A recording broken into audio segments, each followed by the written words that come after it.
Welcome to Homicide Life on the Set, a podcast about the Emmy Award-winning television show Homicide Life on the Street, with myself, Chris Carr, and Susan Ingram.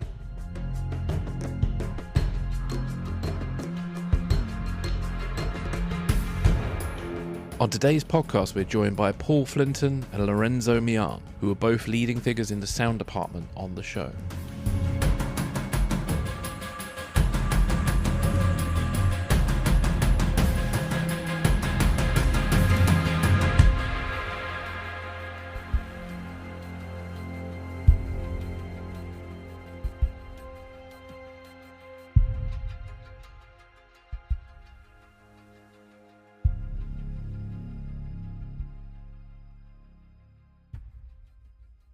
Hello, everybody. Welcome back to Homicide Life on the Set. Susan, how are you? How are you doing? Hey, great. Hey, Chris, how are you? Yeah, not too bad. Bit hot. It's hot in London at the moment. High humidity with heat. So, Yes. I'm learning I could live with some air conditioning at some point. but there Have we go. horribly hot here. 100 degrees here yesterday in Baltimore. Yeah. So bizarre. Of course, this will air right in the middle of it. So yeah, it'll still be hot. Yeah, this- people will still be hot when listening to this. Yeah. Well, today we have Paul Flinton and Lorenzo Millan, who were both in the sound department on the show. Paul was a PA who then became a utility and then became second boom operator. So he sort of progressed his career through the show. And Lorenzo was the primary boom operator on the show. And we've got some really great stories coming up in this episode. I think it's a really great interview. And I think you'll learn a lot of interesting things that maybe as a viewer, you might not have necessarily appreciated with the sound side of things. It's quite an art to it, especially with a show like this with all the moving camera and things and actors sort of moving about. There's a lot of complexity to what they have to do to get good sound. So I think you'll learn a lot from this episode, even if you're not a filmmaker. Yeah, I think it's funny to say, but I think the sound department is sort of like the silent partners, right? Like when you watch a movie or a TV show, you're very aware of the acting, maybe the directing, if it filters down in your head, like, wow, this is directed really well, and obviously, the camera work is apparent. But I don't think when the sound is really good, people don't really think about the sound, of course, unless it's Yeah. edited or it's a special effects show with a lot of explosions or something in it.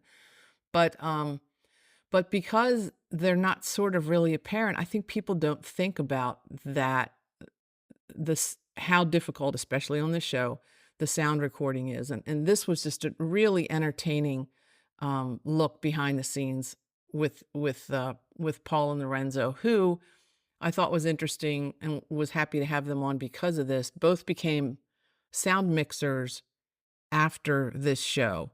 So they can look back and with the eyes and ears of a sound mixer, talk about what it was like to mix the show, even though unfortunately we weren't unable to have the sound mixer on at this point. So their perspective, I think, is really good. And I'd like to do, if you don't mind, Chris, really quickly, just sort of a little glossary ahead of time for people. Yeah. Because I think there are things that words that they may not be familiar with.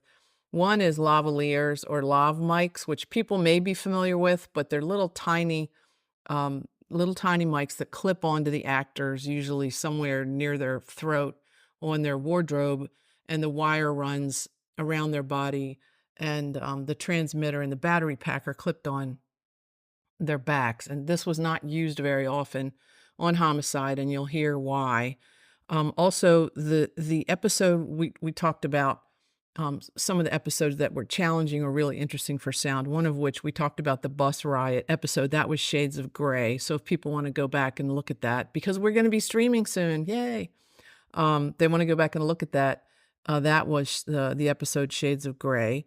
And then when Paul talked about the boom pole, I think we didn't really even explain this much. The sound person and also Josh with the light would stand with a 10, 15, 20-foot pole with their arms extended completely over their head. And that's painful. Yes, with either a microphone on the end or with Josh would have been the paper lantern on the end. And think about the camera moving all the time everywhere, and a couple of guys or women, if we had a woman boom operator too, holding those boom poles over their heads and trying to move around with the scene.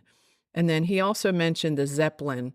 So there are two kinds of things that go on the end of the mic. Sometimes it's sort of very close conical piece of foam rubber. But if you're outside or an environment where it's very windy or noisy, there will be a much larger apparatus around the microphone called a Zeppelin, or the one he called a furry cat is actually looks like a big gray fur piece that goes over the microphone to try to mitigate any kind of, you know, extra unexpected wind noises or sound. So that was just a couple things I thought the listening public might appreciate understanding before we get into this really, really, really entertaining episode. Yeah, indeed. We talked about mag liners and pushing our mag liners around, and Yeah. those were the foldable aluminum carts that we use to transport our equipment on. Yeah. And that's what I think he was talking about, loading it up and having to push it up that 3-story ramp up into the squad room sets, which was our big hump every day we were on a squad room. But also very challenging pushing an aluminum cart full of, hundreds of thousands of dollars worth of equipment across cobblestones. That was always, Yeah. you really had to, the front tires were pneumatic, the front wheels were pneumatic tires, but the back wheels were little hard wheels. So what you'd end up doing is lifting up the end of the cart with the handles where the small wheels were, and lifting the cart up and pushing it along. So it was definitely physically challenging, especially because we moved so much and worked so many different locations in a day, always in practical locations and always in the city. Yeah, excellent. Well, thank you for giving us that, because there are quite a few technical terms in this episode, but I think once you understand them, it will make a lot of sense with that. So thank you. Right, well, let's go into the episode and we will catch you on the other side.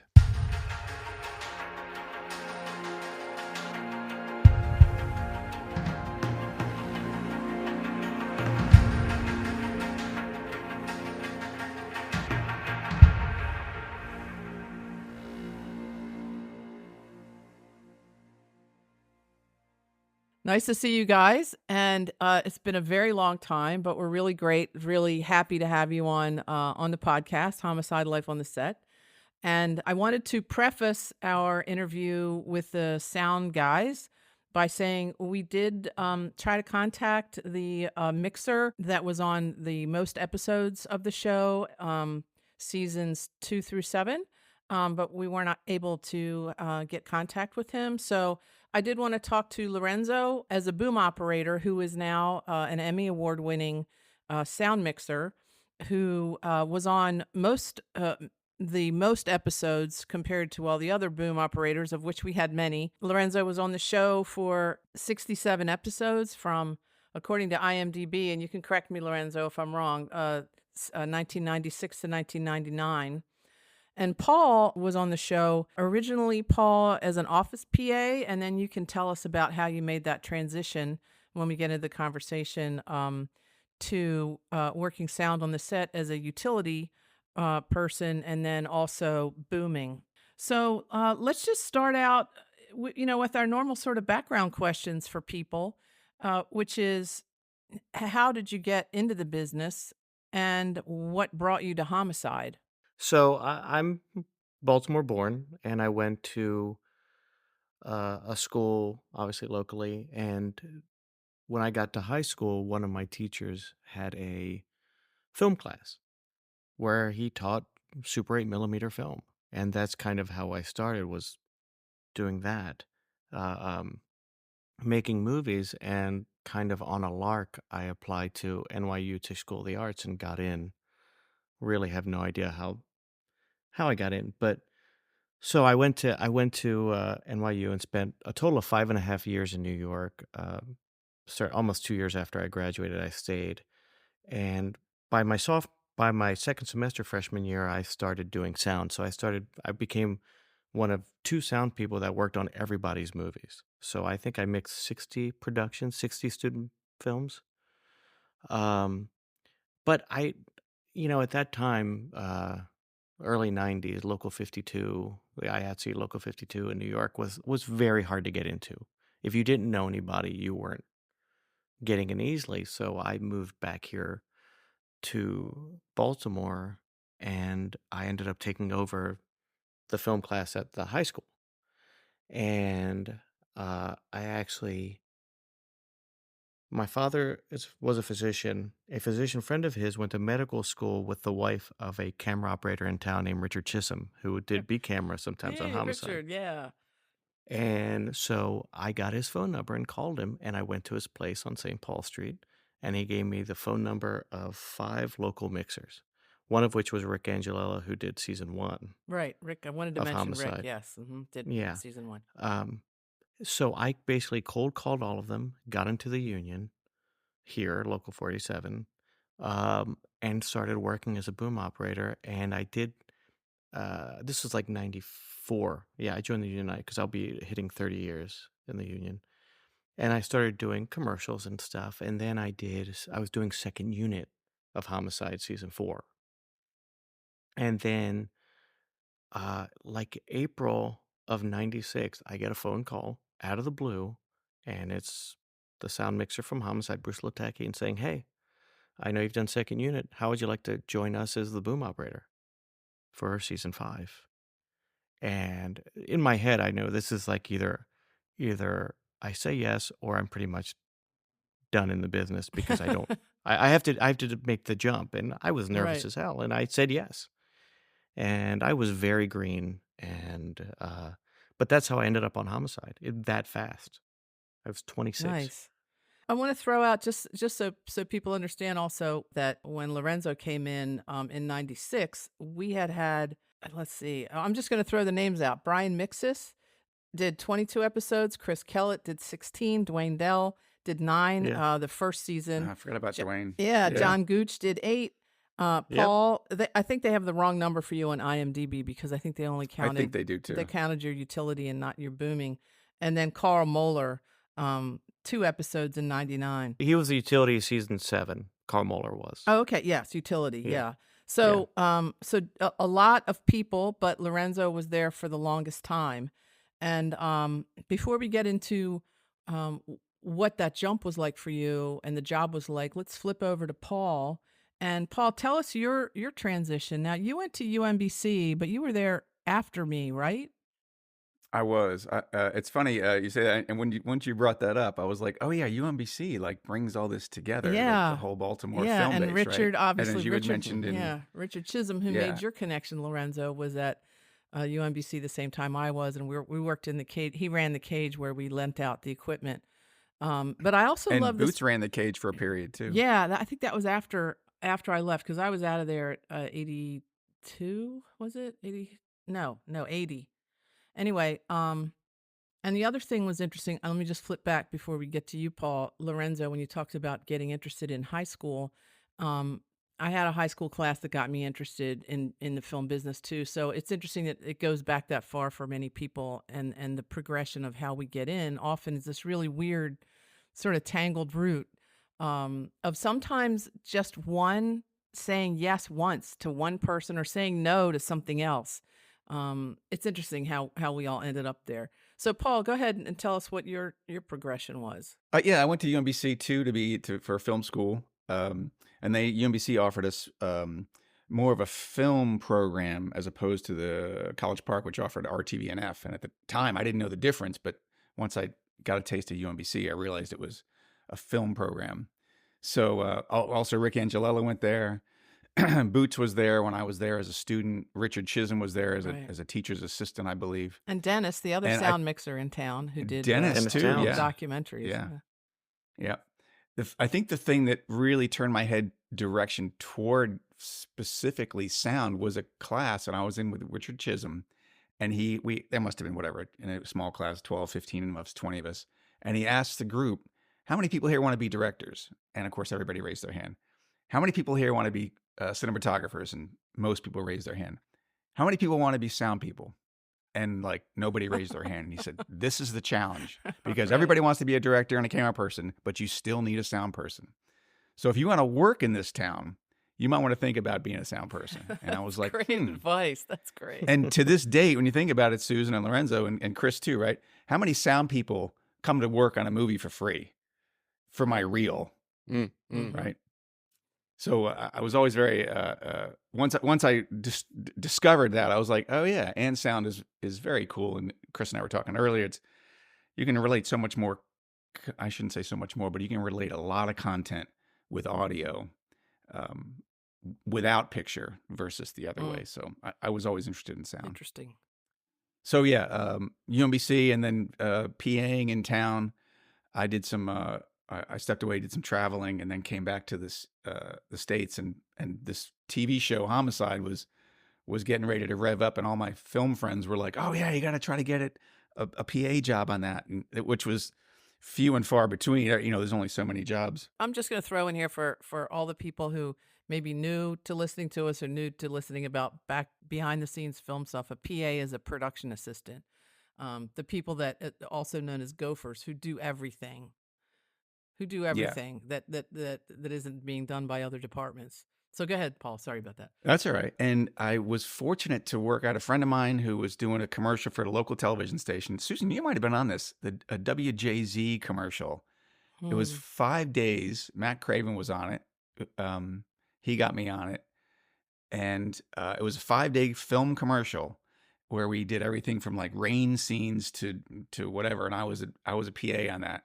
And the girl who became the production coordinator on Homicide, Kathy Clark at that time, was on that, and we met, and she actually asked me to become the office PA for the Homicide TV show, and I told my friend who was another PA in town who desperately wanted to get on the show, and I said, yeah, this girl Kathy Clark called me, and Nadia said, well, what? She called you? You just got to town, like we've been here for. I'm like, I don't know, she just called me to be in the office PA. And she's like, oh my God, what did you say? And I said, I wanted more money. I wanted, I think the offer was like $500 a week. And I was like, no, I need $550. And all of my friends just slapped themselves in the head. Like, are you kidding me? Here's the golden opportunity. And you asked for more money. Right. Instead of saying, I'll do anything, I'll work for free. Right.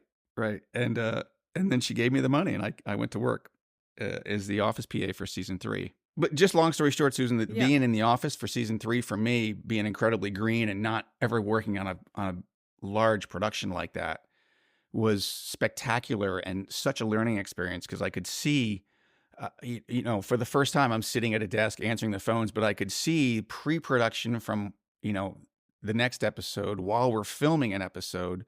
And then I could also be part of, the conversations, not really part of, but I could hear and see the conversations for post-production at the same time. And it's like, wow, this is amazing how all these parts and pieces come together.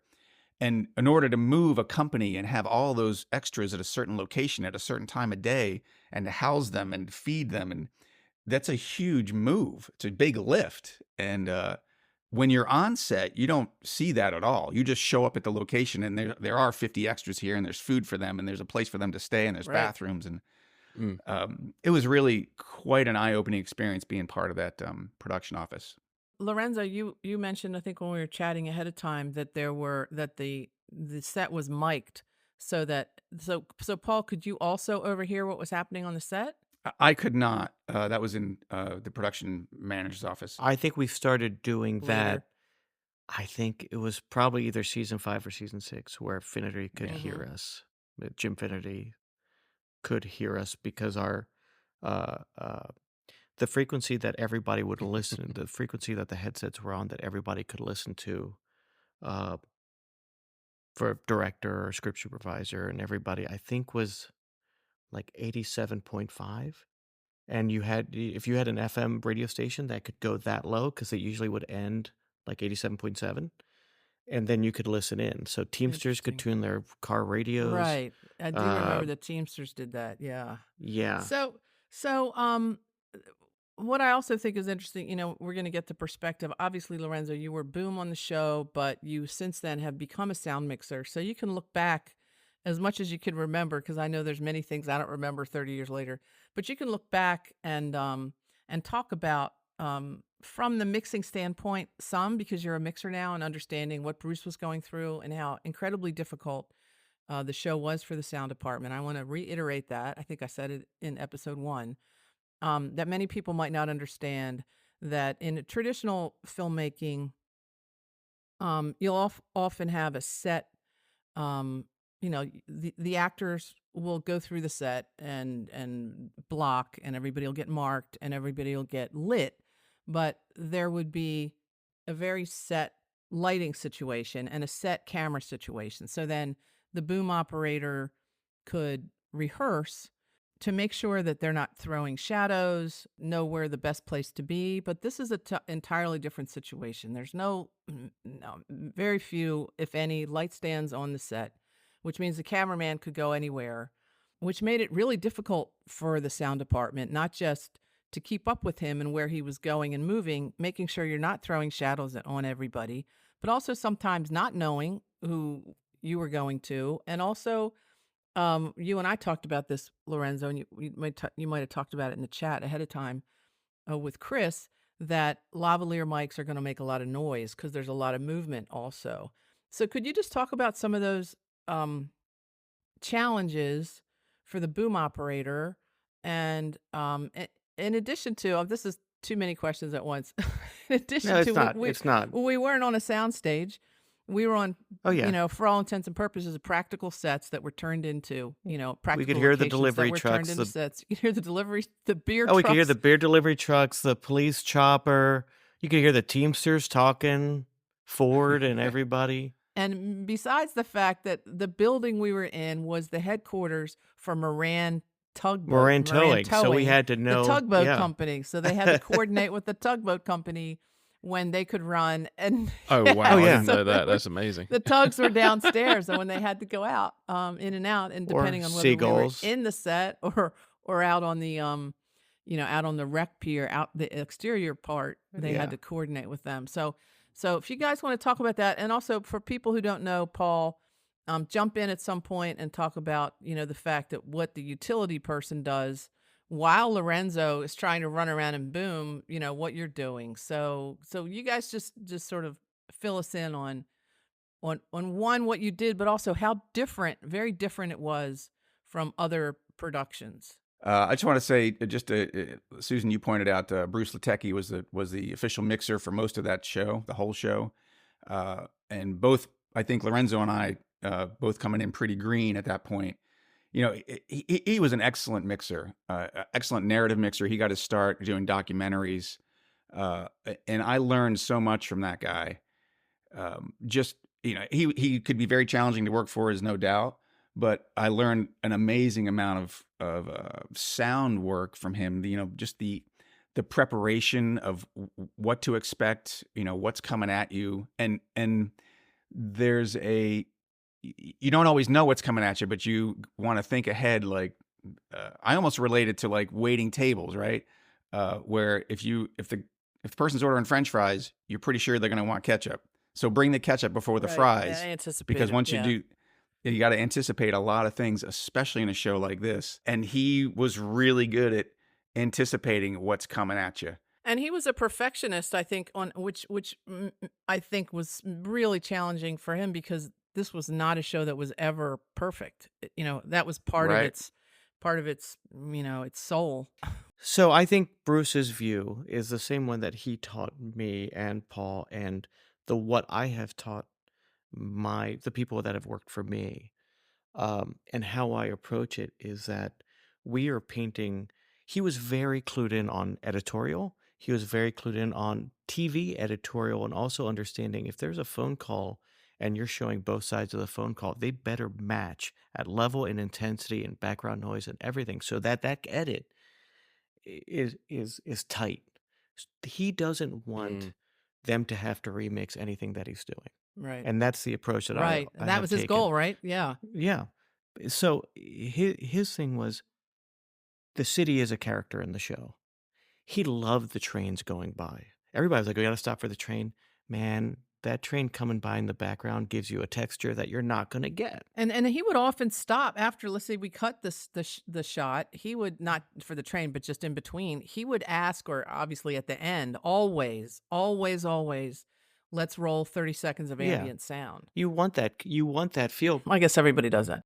Well, they do and they don't. I mean, but that adds the texture to what. Now it depends. If if you're on the stage and you hear a train sound and you're doing like it's supposed to be a lawyer's office, you don't want that. But when we were out on the street, we basically, every place we were was where we were.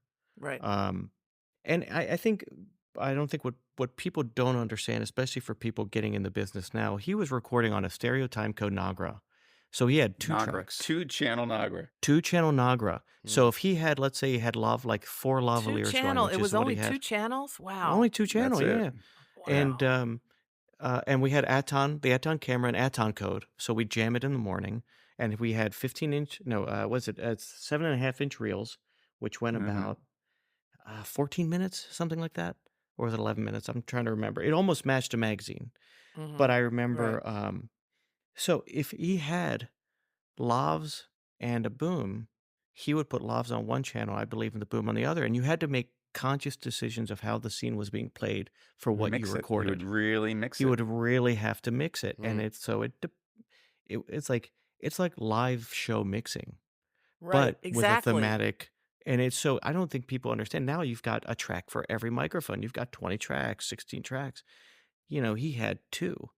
And he also I went on to boom with him for him on The Wire as well. And he had 2 tracks. It wasn't until I think season 4 of The Wire that he had multi-track, more than 2 tracks. And he was brilliant at it. And he always said that he didn't want to have to move the fader. So the job of the boom operator on a show like that was that because if you move the fader, you raise and lower the background sound. And then it becomes harder to cut.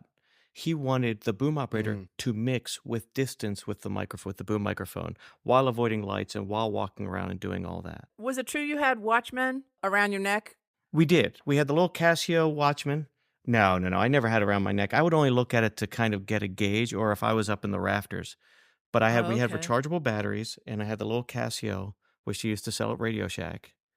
And I would have that to kind of get a gauge. But so as a boom operator, I would stand beside the camera a lot, and I would always watch. Jean always used wider lenses.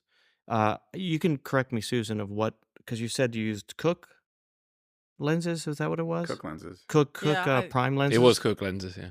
And we also had a short zoom that allowed him to reset the shot with a different length of lens. Yeah. But he liked to push in himself. Yeah, he would use a 12 and a 16.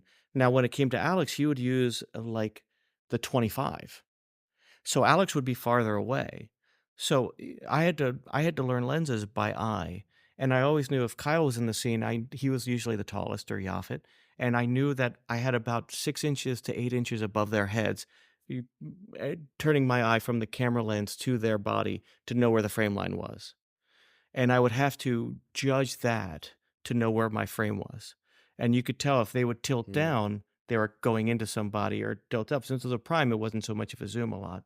Alex was different. I would watch Alex's feet. If he turned his right foot to the side, I knew he was going right. If he turned his left foot for the side, I knew he was going left.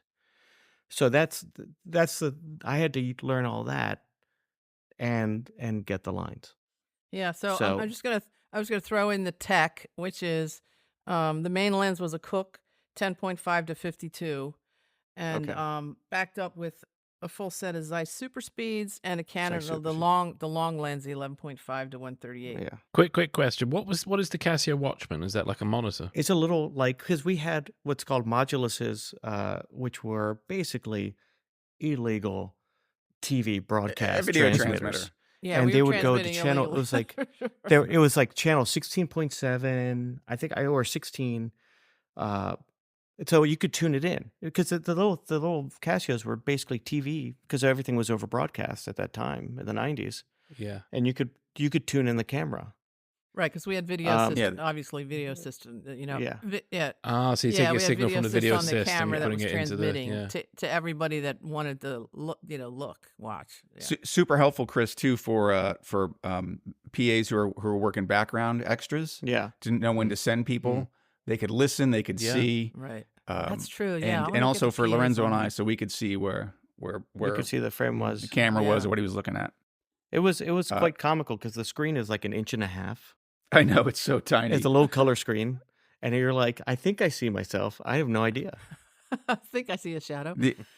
The other thing, and I'm sure, just to pop on Lorenzo, and I'm sure Lorenzo is doing this too, but when you get used to working with people like that, you in terms of booming them, as you're looking around, and you can tell when somebody's getting ready to speak by that very subtle inhale they're going to do, because now it's mentally it's my turn to say my line, and they have a little bit of an inhale, and you're like, he's going next. He's and you would just pop over there, swing over. Yeah, and one of the things that Tom and Jean both talked about was that because Jean was so free flowing with the camera work, that the actors never knew. They always had to be on their toes because they never knew when he was going to swing around to them.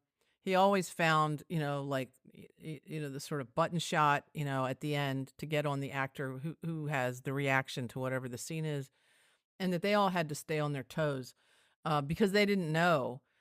How much do you guys feel like you knew when you were booming?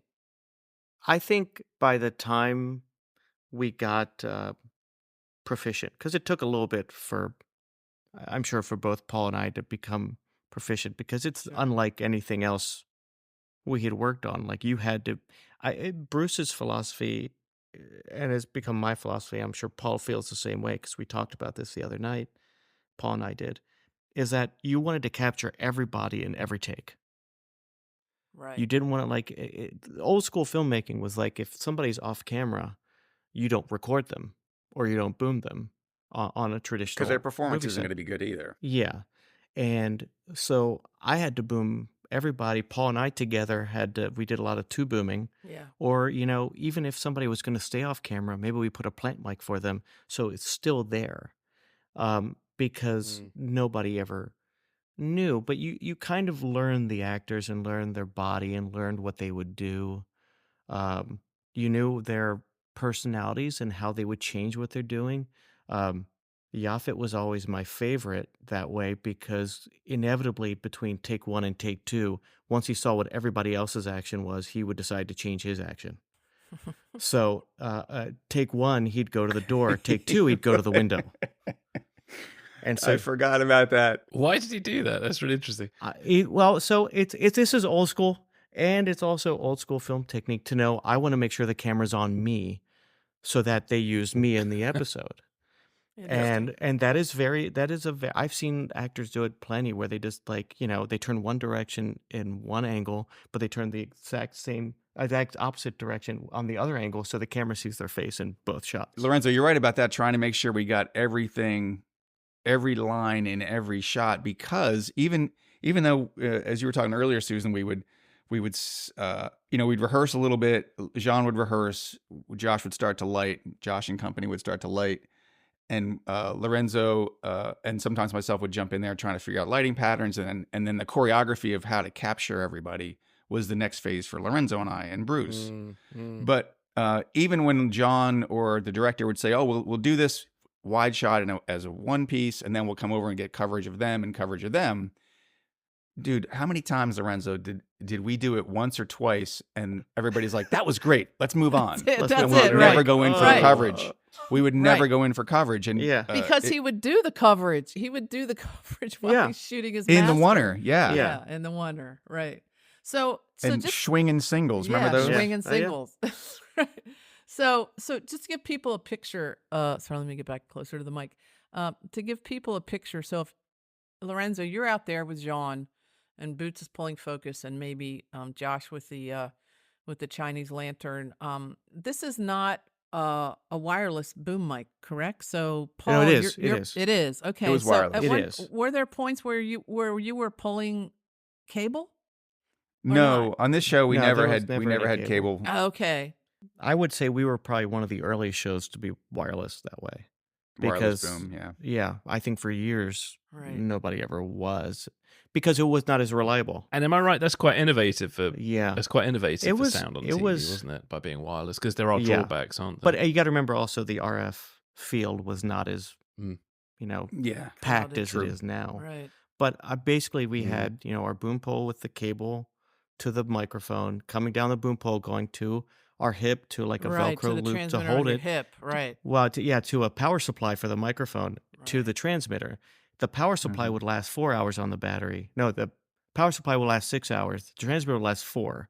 So there were plenty of times where a battery would die right in the middle of a take because of 9-volt batteries. And you're like, oh, there You it could see it goes. too on the receiver And sometimes. you could start hearing noise of it too.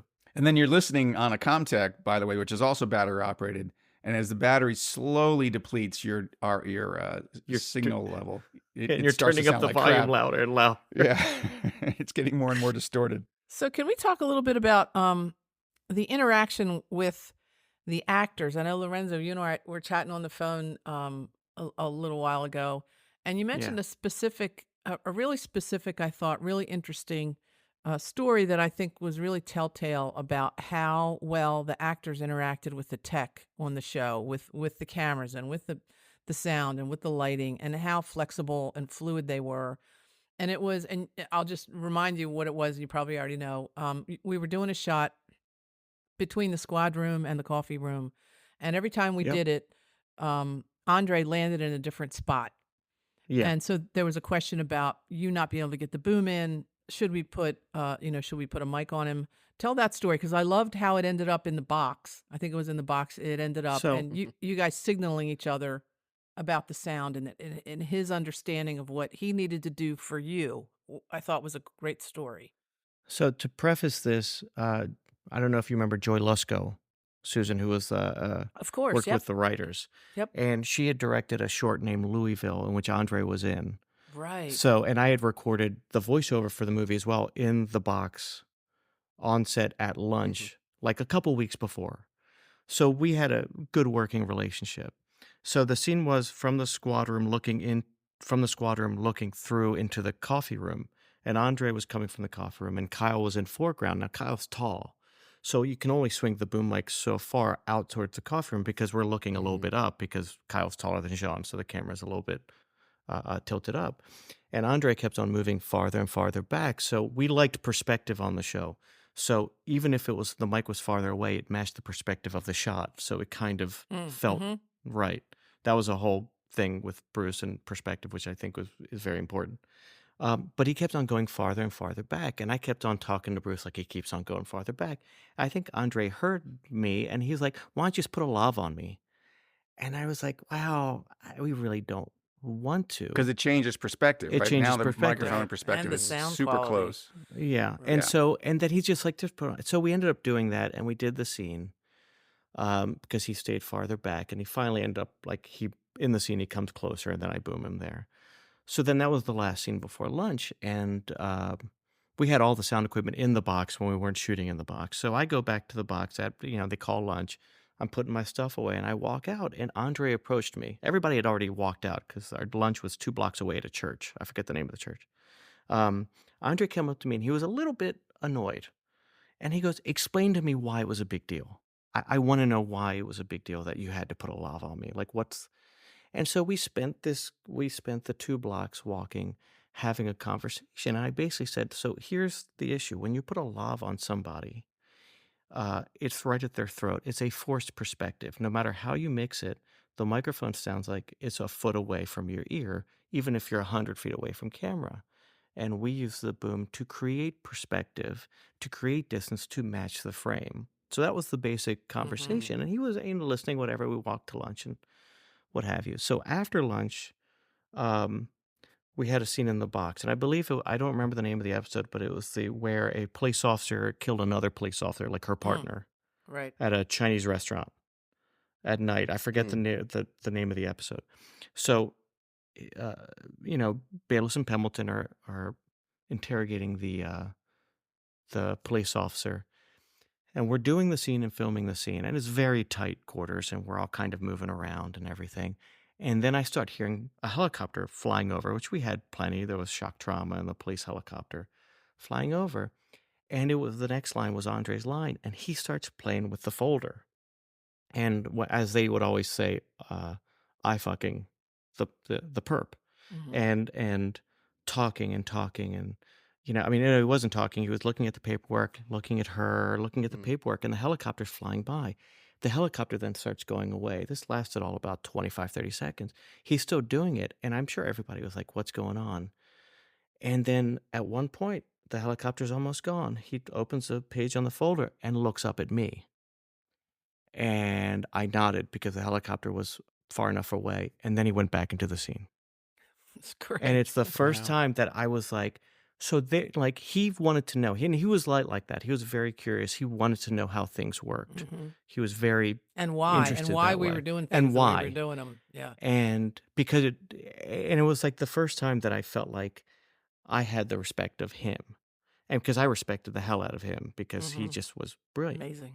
So I mean that I still tell that story, and it's been 26 years, 27 years. It's a brilliant story. Thank you for sharing that. That's really great. We were talking earlier about the rafters, and so I'm kind of still interested about the choreography of the camera and the sound and how you avoided getting in shot and how you also managed to avoid picking up crew sounds as well, because when people are moving around, crew are going to make a noise, especially in a tight space like the box. I don't know if anybody has any thoughts on that.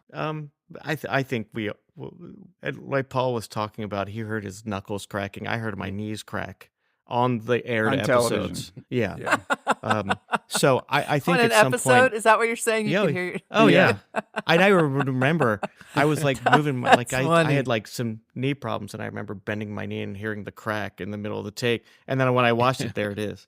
I know. I And- always worry when I hear the camera on whatever show I was working on.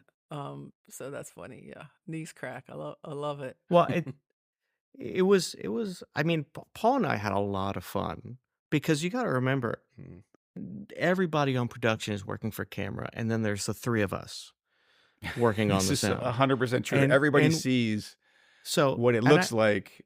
Yeah. Wardrobe, props, hair, the desktop. But there's three people listening to sound. And I That's a think the good best, point. and I tell people this all the time, when camera's in a panic because the sun's going down, I'm always like, it sounds the same at night, so it's fine for us. And Boy, I we want to think- wait for a cloud. I know we're We gonna can wait for a cloud all day, but my God, if there's something there's a else going plane, on- That's right. It Oh was my all God, right. let's We'd wait ruin for everything. no problem waiting for a cloud. But, yeah, I sounds but fine we to don't me. want to I'm wait good. for a plane. Paul and I had a tremendous amount of fun. There were scenes, and I was telling Paul this. I remember, I forget what it was, but it was like 8 people in the squad room going around the squad room, and Paul was in the rafters. So it was a drop ceiling. The actual ceiling of the recreational pier was like 40 or 50 feet high, but the drop ceiling was maybe like 12. And there were 2x8s or 2x10s, a grid all up top. So they could put lights, they could pull out the drop ceiling. Because it was like, you could pull out panels of the drop ceiling and shoot through and boom through a hole. Paul, Right. in this particular scene, was getting 3 separate areas. He would lower the microphone, get the area, come back up, go to the other area, drop back down to get the line, come back up. And while I'm following the camera around the squad room. From the same spot, or were no, you different walking spots. around in the He would ceiling? he had to walk around. You'd have to pull it, like you're fishing, fishing, Yeah. fishing was- for sound underwater. Bruce was one of the first people I ever worked with that it didn't matter how tight the microphone was to frame. It's all about creating, you can always take away some of the noise, but you want to be on mic. But hold on, I And- need to go and- backwards. So what was up there in the ceiling? Were there 2x8s? What were you walking around? 2x8s. It was a grid There on was- 2x8s or Oh, there was a 2x10s. 2x8s. Okay. Yeah. So like almost like a And- standard, like a standard. Yeah. Okay. Go ahead. Sorry. It was like instead of being like a speed rail grid for lighting, Right. it was like a walkable grid. Was it quiet to walk on that? Because usually those. Oh, those absolutely things- not. No. Absolutely not. No, you'd have to Yeah. tiptoe up there. Tiptoe. And And don't I mean, slip. Yep. And remember, we did this the episode where the drunk Santa Claus fell through the ceiling into the squad room. So glad you didn't do that, Paul. Me too. I almost hit Charles Durning with a panel Oh, because no. I was trying to move it and it almost hit him, and he looked up at me, goes like, "It's like I know you want me off the show, but really?" He was one of my favorite guest stars of the entire run. He was great. But I remember we were doing this scene, and Paul was up there, and all of a sudden, I don't remember if it was John or Alex or something. They wanted to change something, and it was something that changed dramatically how we were doing the scene and how we had already done it for about 2 or 3 takes. And they're like, "Okay, let's go." And I said, "Hold on, we got to figure this out." And they were like, well, we got to go, we got to go, we got to go. And I said, I actually raised my voice, and I'm not a yeller. And I said, no, we need time. And they all stopped and looked at me, and Paul was right above me.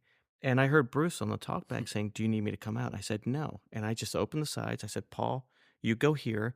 And then Paul's like, okay, I can get that. I can get that. In about, we needed 20 seconds. And we figured it out, and then we moved on, and we got everything. Mhm.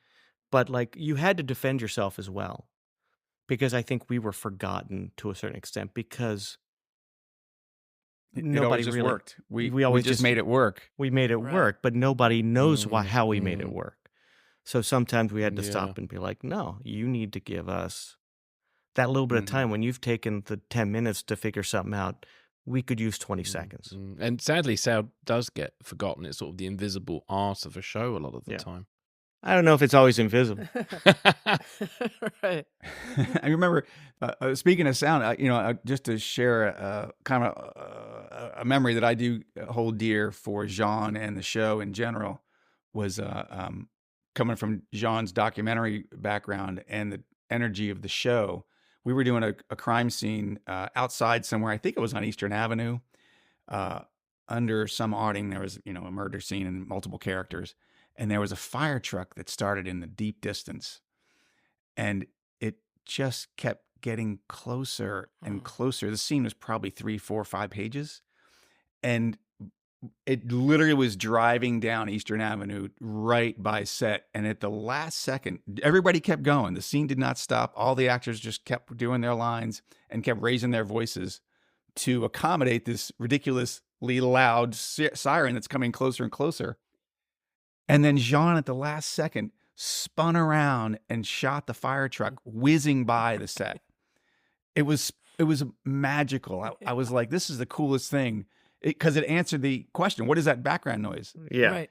And much to Lorenzo's point earlier and Bruce's point, it's like, as long as you can see the train or the fire truck, it makes sense. Yeah. But and it's kind of, and it just Or no, lent it's there, energy to yeah. the whole scene, to the moment, because it really was coming down on us. And it was brilliant on John's part. And funny, and in any other traditional TV or filmmaking, Yeah. they would have Mhm. cut as soon as you Yep. heard it, at the head of the scene. So yeah, that's a great illustration of how a lot of it was seat of your pants. Everybody was working seat of your pants. Yeah. Question for Paul, because am I right? You had to build some special rigs to accommodate sound. We did a lot of the car rigs. A lot of the episodes took place in cars, I shouldn't say full episodes, but there was a lot of car driving. And we had, I don't know how we got these cars, but we got these rock bottom price cars that Oh my God. many of them were literally The were just Cavaliers. showpieces and did not drive. So when you see, like in any of the episodes, you'd see 6 or 8 or 10 of these cars. Only 2 of them would actually drive. The other ones were just stationary, could not move, defunct cars. So the beat up cars that we did drive around were really beat up, and they were clunky. And it was part of my job to de-rattle every moving car. How did you So do I would- that? That's brilliant. Well, you'd have to just get in the car. This is while in between setups, right? I'd run downstairs outside because I knew later in the day or the next scene would be in the car. So I'd run downstairs and just go through the whole car. And sure enough, the Teamsters would throw like all of the battle parts of the car, like anything broken or whatever, would go in All the the trunk. tow So all these hitch. like the tow hitch, loose metal objects, a jack, a spare tire, like all this crap would be in the back of the car. And it's like, that's all going to rattle. So I'd have to pull all that stuff out. And then just jiggle everything you could possibly think of. Make sure the windows were all tight, rolled all the way up, and literally de-rattle the car. And where was Bruce? I just had a flashback of Bruce being in the trunk. Oh, but yeah. he wasn't. Yeah. He Oh, yeah. was okay. There were And Bruce scenes is not a when- small guy. He's about like 6'3", No, he's 6'4", not. with a Nagra. Right. Yeah. Oh, White God. hair. And did you have foam? And you had foam packed around the inside of the trunk? Am I Yeah, they had remembering sound that? blankets. Yeah. Joe would bring sound Sound blankets, blankets. Right. and a couple pancakes for his back. And yeah, we ordered this You gotta be rubber. game to do that, man. Yeah. You got to be game. That's amazing. We ordered rubberized mats that like rubber sheeting, lead sheeting that you could we put on the inside floorboards. I did of the car to kind of quiet down the road noise. And what did the actors have? How were you miking them? So I don't think we never loved anybody, but because they were No. in and out, and again, to Lorenzo's point, is the clothing wasn't really lav friendly, and there was so much motion. So we were always trying to boom them or mic them from away from their bodies. So we did things where we put a Sheps in between the two seats on a mount. Sometimes Sheps two is Sheps. a microphone, a very sensitive, very good sounding microphone. Very, very great sounding microphone, and you could interchange the capsules, which would give you a different microphone pattern. So the pattern could be directional or less directional or left right only. So we tried that for a little while, but then when the actor would turn his head to the window, we'd lose them, and then it would, depending on, again, perspective, right? If the camera was on one side of the car, we really need the perspective of the lens.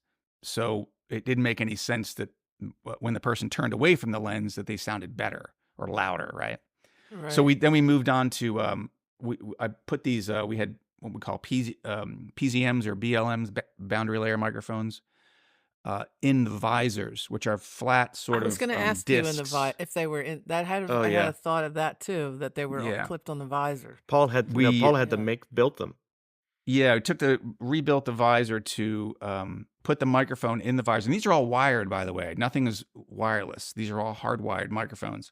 So they were all hardwired back to Bruce in the trunk. Right. If he was in the trunk of the car, or sometimes we did that tow rig. Sometimes so then we would have to we'd have send to it back another 50 feet to the tow rig. But so it'd be a flat disc style microphone that I would put in the visor, and then we had to find some pantyhose.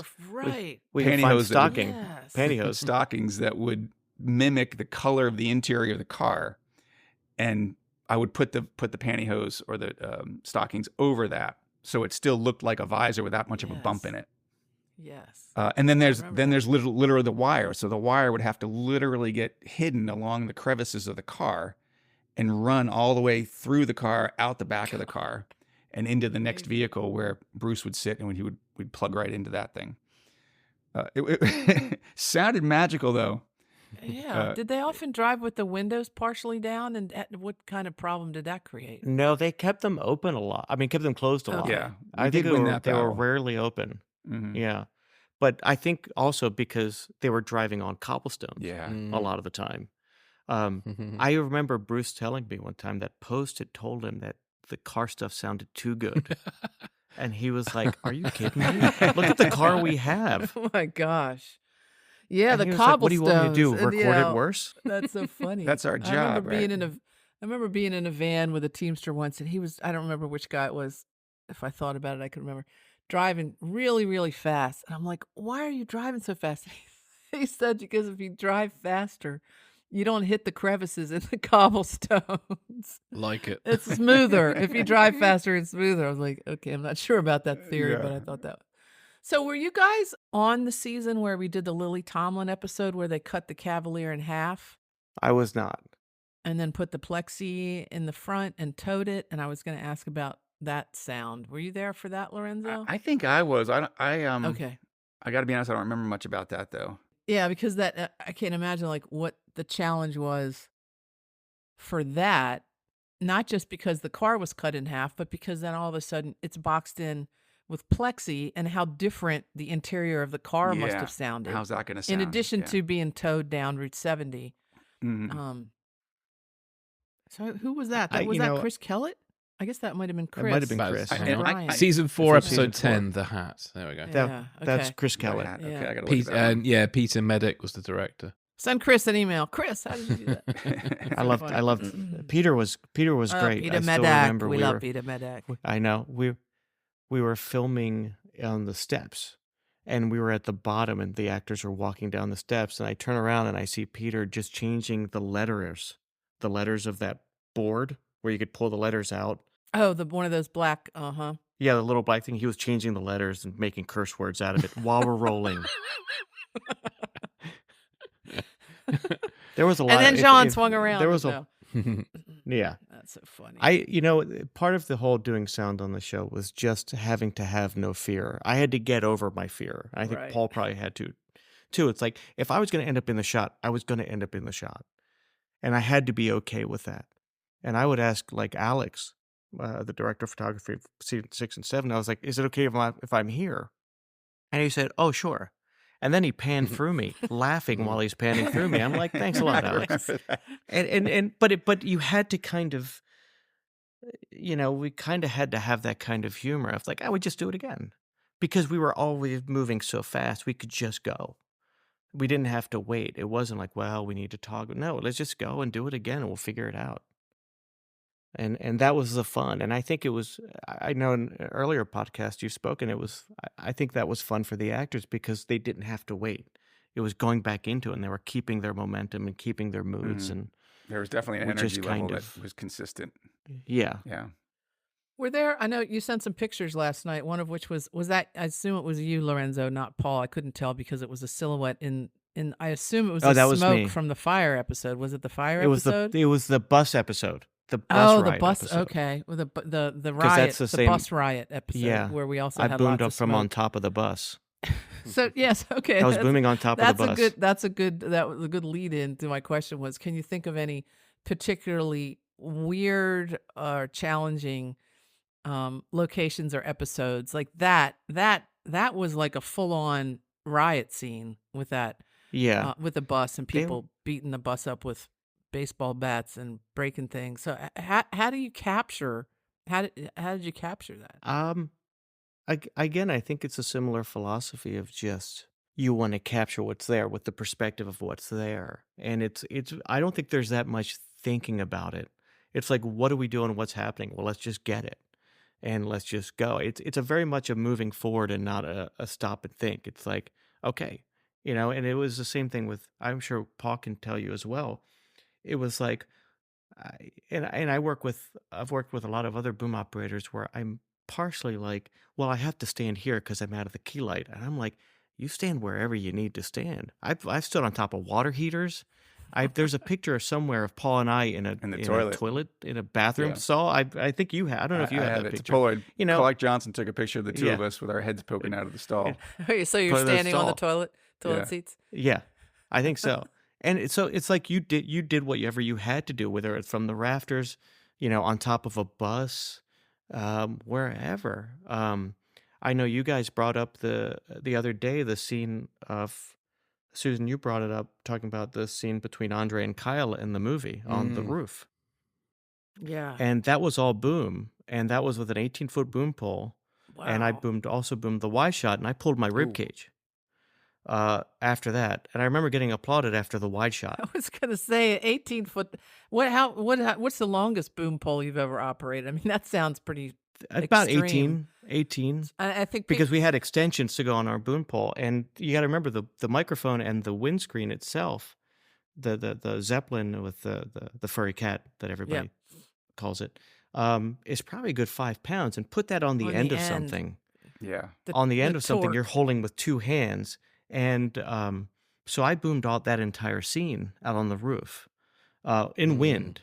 And I remember the next day I couldn't lift my right arm. I was gonna say when you started when you guys both jumped up to booming, did you like do special exercises or walk around your house with like your arms up Good in the question, air for Matt. hours? Good Not question. enough. Because that's Not another, enough. Not enough. physical skill. Like we talked to Jean about, how did you do that all day? And come back the next day and do it again all day. Were you just sore all the time? No, I think after a while you just build up those muscles. It's like Yeah. Carol Everson, who's another Baltimore sound person, would always say that she looks great in a strapless dress from the chest up because her of the shoulder shoulder. muscles were so and you just kind of do it. And I don't know how Paul feels about this, but I would curse to myself while I'm booming, because if I'm getting tired, I'd curse to myself and be like, "You're not letting this go down. You're not letting," and like I would have to talk to myself because at some point you're just like, when an actor's like, "Oh, let's start again. Let's start again." I'm like, hey, listen, motherfucker, get the lines right so we can go. So we home. can get. So I have to share this one. There was a scene we did in the waterfront at the bar, and if you remember, that bar is long. Yes. Yeah. Long bar, And and skinny. the scene mostly took place at the end of the bar, away from the windows, right, away from the front door. Uh-huh. several people, and Lorenzo boomed that bit. And there was one or two lines of dialogue at the far end of the bar by the window. And it was basically the way the scene was set up, it was going to be a oneer. And so my job was to boom the other guy at the other end of the set. And we're seeing the whole front of the waterfront. So I had to stand behind camera with the longest pole we had, which was a 20-foot pole. It was a 16-foot pole God. with a 4-foot extension. Oh And my the scene Yeah. was like 4 pages long, maybe 5 pages. And the guy at the end only had like 1 line or 2 lines at the end of the scene. So I had to literally stand there for the whole 4 or 5 minutes straight, not moving, which is also the killer part, right? If you can move, you can at least reset, but without moving. And the pole was literally shaking at like the 3.5 minute mark, 4 minute mark. bet. And then it'd be like, all right, let's start one more time. Hang on a second. Let me try. And I'm like, Wait. you couldn't even lower the thing into the room because it was so big. Right. It was pretty crazy. Wow. Particular sort of like episodes that were very challenging, and you kind of like afterwards thought, God, my God, thank God we got away with that kind of thing. You know, I don't, they were all challenging because they just were challenging because we were at practical locations. I know Paul, I'm sure, could tell you stories of having to go at the basement of the waterfront to shut off all the fridges. And just because he would go in and start killing all the noises. And he had to go to some very unsavory places, I'm sure. Oh, crawling underneath. So I remember the waterfront, like- particularly, right? We'd go there. There was I don't know, my God. 11, 12 refrigerators in that place. You had to crawl on your hands and knees and reach your hand behind stuff. I remember you had labeled all the fuse boxes. Yeah, Downstairs. I did. Back in the day, that place was pretty rough before it changed Well, hands. meanwhile, back in the day, also flooded every time we had a heavy rain. Probably the basement probably Yeah. flooded like every place else. I remember jumping into a location. We were loading in, and it might have been pre-dawn, pre-light, I should say, and it was the first thing in the morning. And Bruce and I are loading into trying to figure out the scene is somewhere, and then we have to be in some little hovel of a room in some row house somewhere. And literally, the first thing I did was I brought some cases and put it down, and a rat ran across my foot. oh, lovely. And this is pre 7 o'clock in the morning. And Bruce was standing, and we both were like, "Oh, there you go." How we started our day. Like, oh my God, glamour. this is cool. Yeah. I know every time we had to. Oh, Susan, you might remember this. We used to run. I mean, it was probably completely unsafe, but we would, if we were going back to the stage, or going back the to steak bed. Fells Point, we were somewhere else. For the steak bed, we ride on a steak bed in the back of yeah. a steak bed with all the camera gear. And I remember, I think the driver's name it wasn't Vince, it was Sal. And I remember Susan, you Sal. going, Sal, we're going to the waterfront. And he took us to the literal waterfront. To like the water edge, and you were like, I remember your face, Susan. You were like, "Oh my God, I can't believe don't I'm here right now." And I remember, like, I do no, remember the that. bar, Sal, the bar. Yeah, He's the like, set "Oh, we call the okay." waterfront. Remember, like across the street from our home. And yeah. so many things you do when you think in the moment. You don't think in the moment how dangerous they were. And when Oh yeah, I was working on Return to Lonesome Dove in Montana, and I wasn't in the steak bed, but Dave Thompson was, and some other people that actually turned over.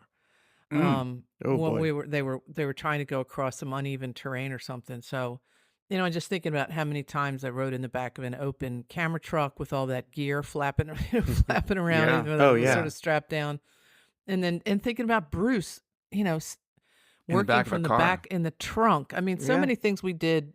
I think somebody said in one of the episodes, that's probably illegal now. And I thought, I said it, I think it was illegal then. Man, I mean, sort of dangerous. Yeah, it's things. illegal now, and I know we still do stuff like that. Yeah, yeah. I- And you don't think about it. You just try to accommodate what needs to be done in the moment. And you don't think about it often, don't think about the danger. But I will say, except for the guns, which the prop guys were I want to say that because that's like a big deal Yeah. now with the guns. The prop Yeah. guys were incredibly professional with the guns and always on top of that. So that was not one thing that was, that definitely was not, Mhm. that was a huge safety issue that was always followed correctly. I do remember one of the not pleasant things of let's say if we moved back to the stage, the recreational piers, to load in, you had to go up a ramp that probably, it was 3 sections that was probably a good 4 stories high. or something like that. It was quite Mm. high. And I remember we would have to push up these carts. And Paul, I know you. Do you know where I'm going with this, Paul? Go ahead. The roller box story and the magliner going back down. Oh, that was outside. You told me this Yeah. story. Oh, it was outside. I thought it was inside the ramp. Oh, I'm thinking of the when it fell off, the wheel fell off. Oh no, I'm talking about when you let go, like you had to save one of the carts, and you had to the magliner dragged you down the ramp. Paul's apparently was a blocked lot. that out. Yeah, I forgot about that too. Yeah, it's Yeah, that But was never- I that, mean- that was yeah. I remember every time we worked there, worked on the pier in the squad room sets, pushing the camera cart up that ramp, and I would be fully extended, like my arms fully extended, my legs fully extended behind me, and people would stop on the way by, like the grips and electricians, like taking their stuff up that was lighter. Hey, you want some help? You want some help? And they're like, no. Because that was like my big challenge for the day to get that cart up that 3-story ramp or whatever it was by myself. But yeah, that was a challenge. Were there any particular sort of sets or locations that were just always an inherent challenge? You would think yourself, oh my God, we're in here again. The waterfront was a challenge. the morgue set wasn't bad. Waterfront was always a challenge because the fans, they had ceiling fans. We would have to take off the ceiling Yeah. the blades. So we'd always have to take that. It was a challenge because it was lots of pools of light, long, where you were in it, and just, people on the street looking in.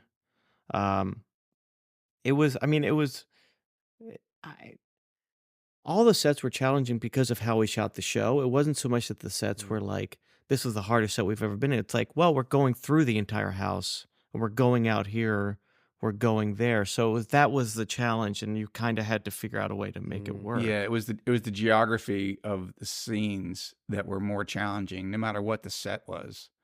It was really the geography of what was happening and who was talking where and where camera was going, which would never necessarily be the same every time. Yeah. Right. And all it took is for somebody going through a doorway and stopping and talking, or staying before the doorway and stopping and talking. That would make all the difference in the world. If that person crossed the threshold and was on the other side of the door frame, even though the camera may or may not even notice the door Right. frame. It might be inside the door frame. I think But it for was. us, it was impossible to reach that person now. So you guys are both sound mixers now. Although, what's your title? You're a sound manager at NFL Films, Paul? I'm the manager of location sound at NFL Films, yes. Okay. So obviously this is a long time later. And Lorenzo, you're working on films like you worked again with the David Simon production, We Own the City, and Lady in the Lake, and Lioness, a bunch of your more recent things. How different is, you're not working with a 2-track Nagra now. What are you guys recording on?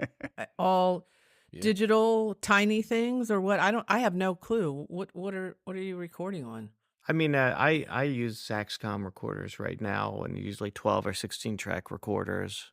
And are they digital, or it's not tape anymore? I Right? mean, no, there's no tape. You're basically recording to cards, Okay. either compact flash or SD cards. And you're backing up. It's all, zeros and ones, and you either have a digital signal or an analog signal going to a digital. And when did it switch? When did everything switch from tape to digital? So it went from Nagra to then DAT.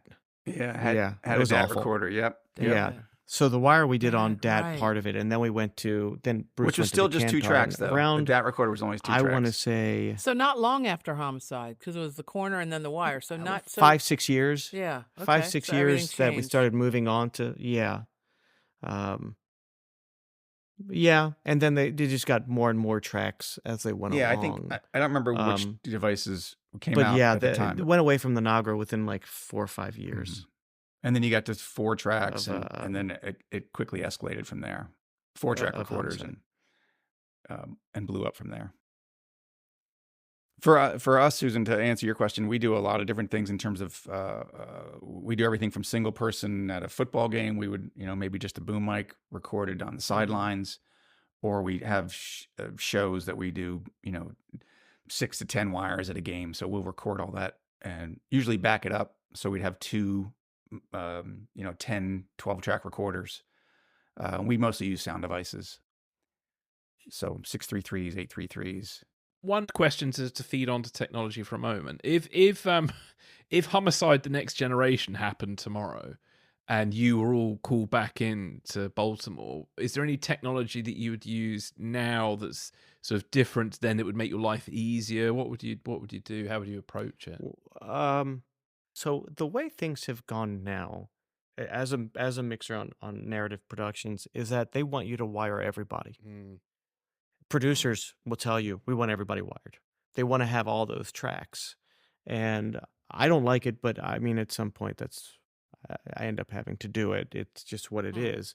But if I had my choice, I think Homicide should be done the same exact way. I don't think there's really much. I don't think I there's would much agree that different. It's some of the boom mics really haven't changed that much. They've come out with some. I don't like them. I like the old mics. I think they sound better. But it's just you could have more mics. You could do plant mics. Let's say put a mic on a desk, and Because you'd have more tracks, right? you'd have more tracks to have the more Yeah. capability. And you could take an educated guess, and if it didn't work Yeah. out, it wouldn't And matter, right? but Lorenzo, on your previous shows, were you micing everybody, or how much did the boom come into play on your other series? Especially The Wire, actually. Yeah. Well, The Wire was a lot of boom. Wasn't always. I mean, it was wires and boom, but it was not much different than Homicide. But we could plan it out a little bit better because the camera was on a dolly. And we also would rehearse it. That was a much different animal as far as hours worked and how we shot it. It was. I mean, it was a lot of long hours. So it's different, but like let's say on House of Cards, we were able to, because of how the show was shot, we were able to put the booms in the shot. We would get a matte. We were the first real show to do that, and I wrote some articles about it. But we were able to, like, because the camera was on a dolly and usually static. A lot of, like, I know somebody mentioned this in the writers podcast about how a lot of shows now have big wide, kind of Yes. tableaus. House of Cards was basically known for that and a lot of symmetry, but the camera would be static. So because they had an in-house VFX person in editorial, we would get a bunch of clean frame, and as long as the microphone didn't throw a shadow on the actor, didn't cross an actor, and a bunch of other parameters, we would then put the booms in the wide shot. And be able to boom that, so when we got to close-ups, we didn't have to wire them a lot, which they loved. But that was the David. That was all very static camera, Yes, it though. was very, like, if there was movement, the movement was all dolly movement and boom on the dolly, booming up and down, motivated. It was very little camera movement, actual camera movement. By the operator, and usually they'd get to a point and lock off, and at that point we'd come in with the booms, and then at the end of the take, the camera operator would keep rolling. We'd pull the booms out and get that static frame for them to take the booms out. So the actors loved it because then we didn't have to wire them. It also helped us with the actors because they would appreciate that we weren't just wiring them up to do it. It wasn't just an exercise in this kind of to enter their personal space, so that when we did need to wire them for something, they were much more receptive. In a similar vein of like this story with Andre, it's like if a lot of actors understand, and some actors aren't open to it, some actors are, but when they understand that you're coming at it with a narrative viewpoint and trying to tell the story best way possible so they don't have to recreate it in a studio, then they Right. start understanding that you're working with them and not against them. And there is some flack towards sound departments that can be kind of inhibit the storytelling because of trying to nail down the actor and to do certain things, or to have to force them to be wired all the time because they don't want to be, Mm, because if they can feel that there's a pack on their back while they're performing. mm, mm, And I try to take that into the account with actors and talking to them, be like, look, we're doing this because we have to. It's not because we want to. mm, Um, because of how the scene is being shot. But if we're coming to a close up and you don't want to wear it anymore, we'll take it off. We'll try to accommodate all of that. And I, as a sound mixer and as a boom operator, understood where sound fell in the grand scheme of things. And I had to understand that to be able to move forward with the job. Because if I was like banging my fist down and saying, well, sound's the most important thing, that's unrealistic.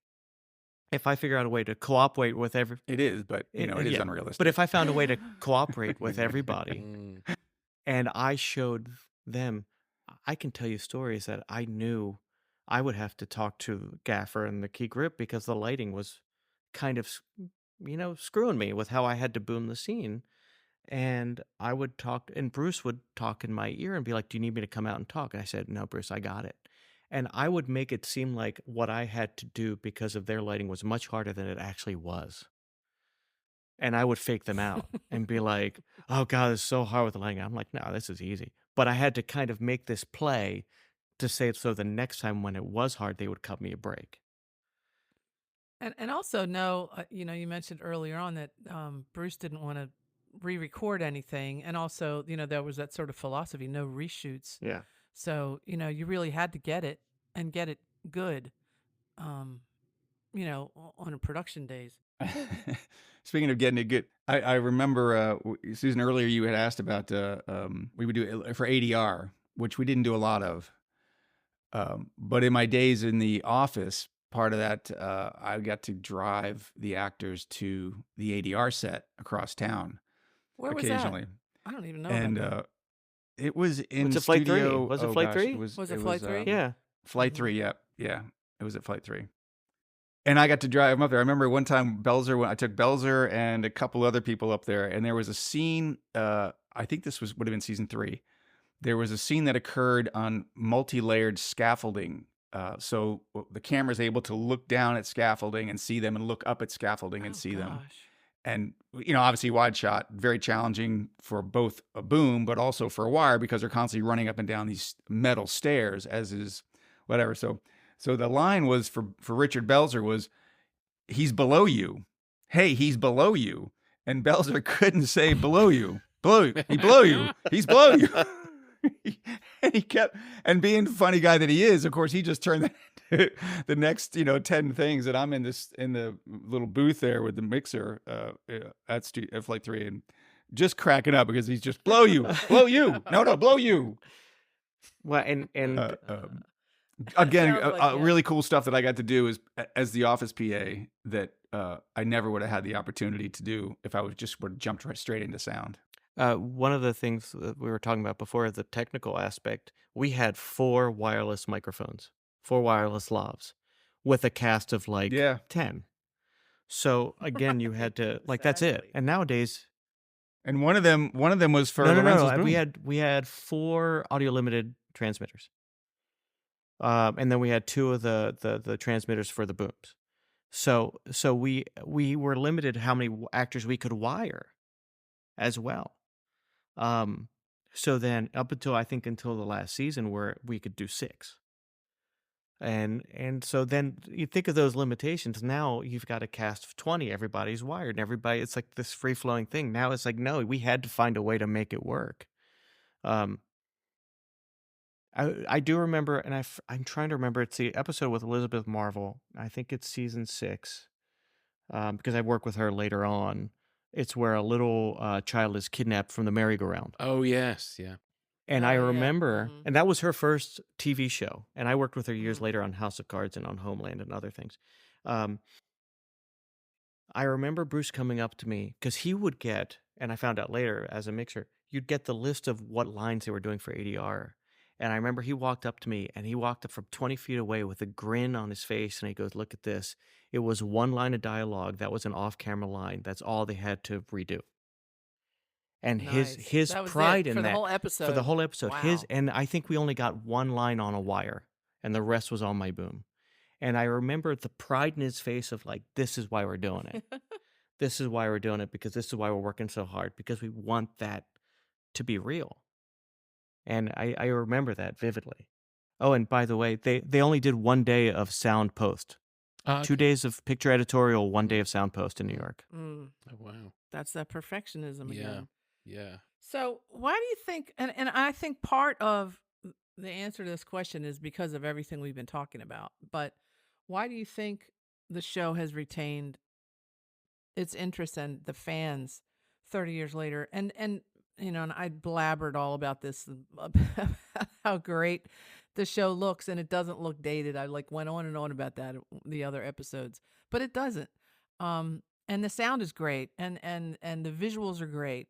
And talk, maybe both can sort of jump in on why you think it still has retained that 30 years later.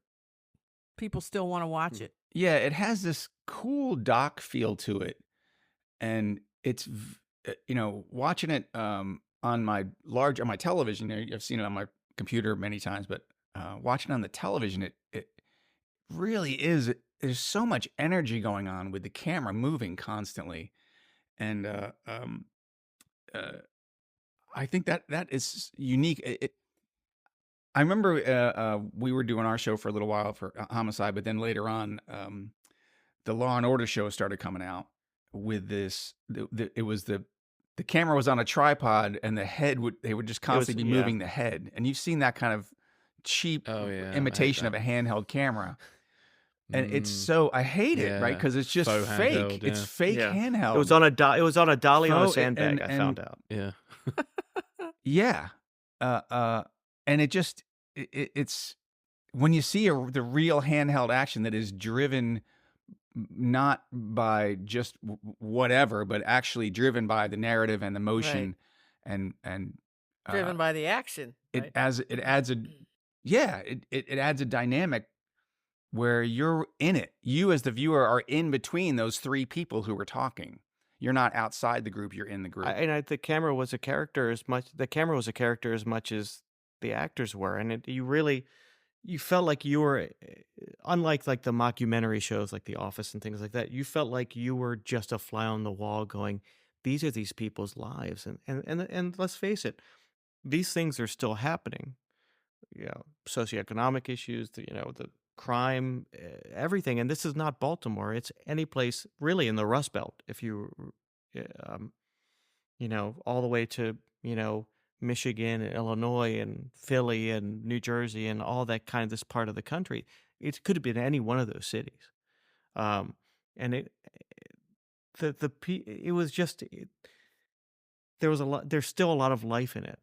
You can't tell me that the story of, let's say, like Adina Watson, isn't happening now somewhere else, 30 years here, later, yep. or here, or wherever. Still but we talking about still unsolved, right? Yeah. And it's if you think about the difference from 30 years ago to now, and then 30 years from the show, and in the past, you go from what the mid 60s to the 90s, how different it was, but it hasn't changed that much from the 90s to now.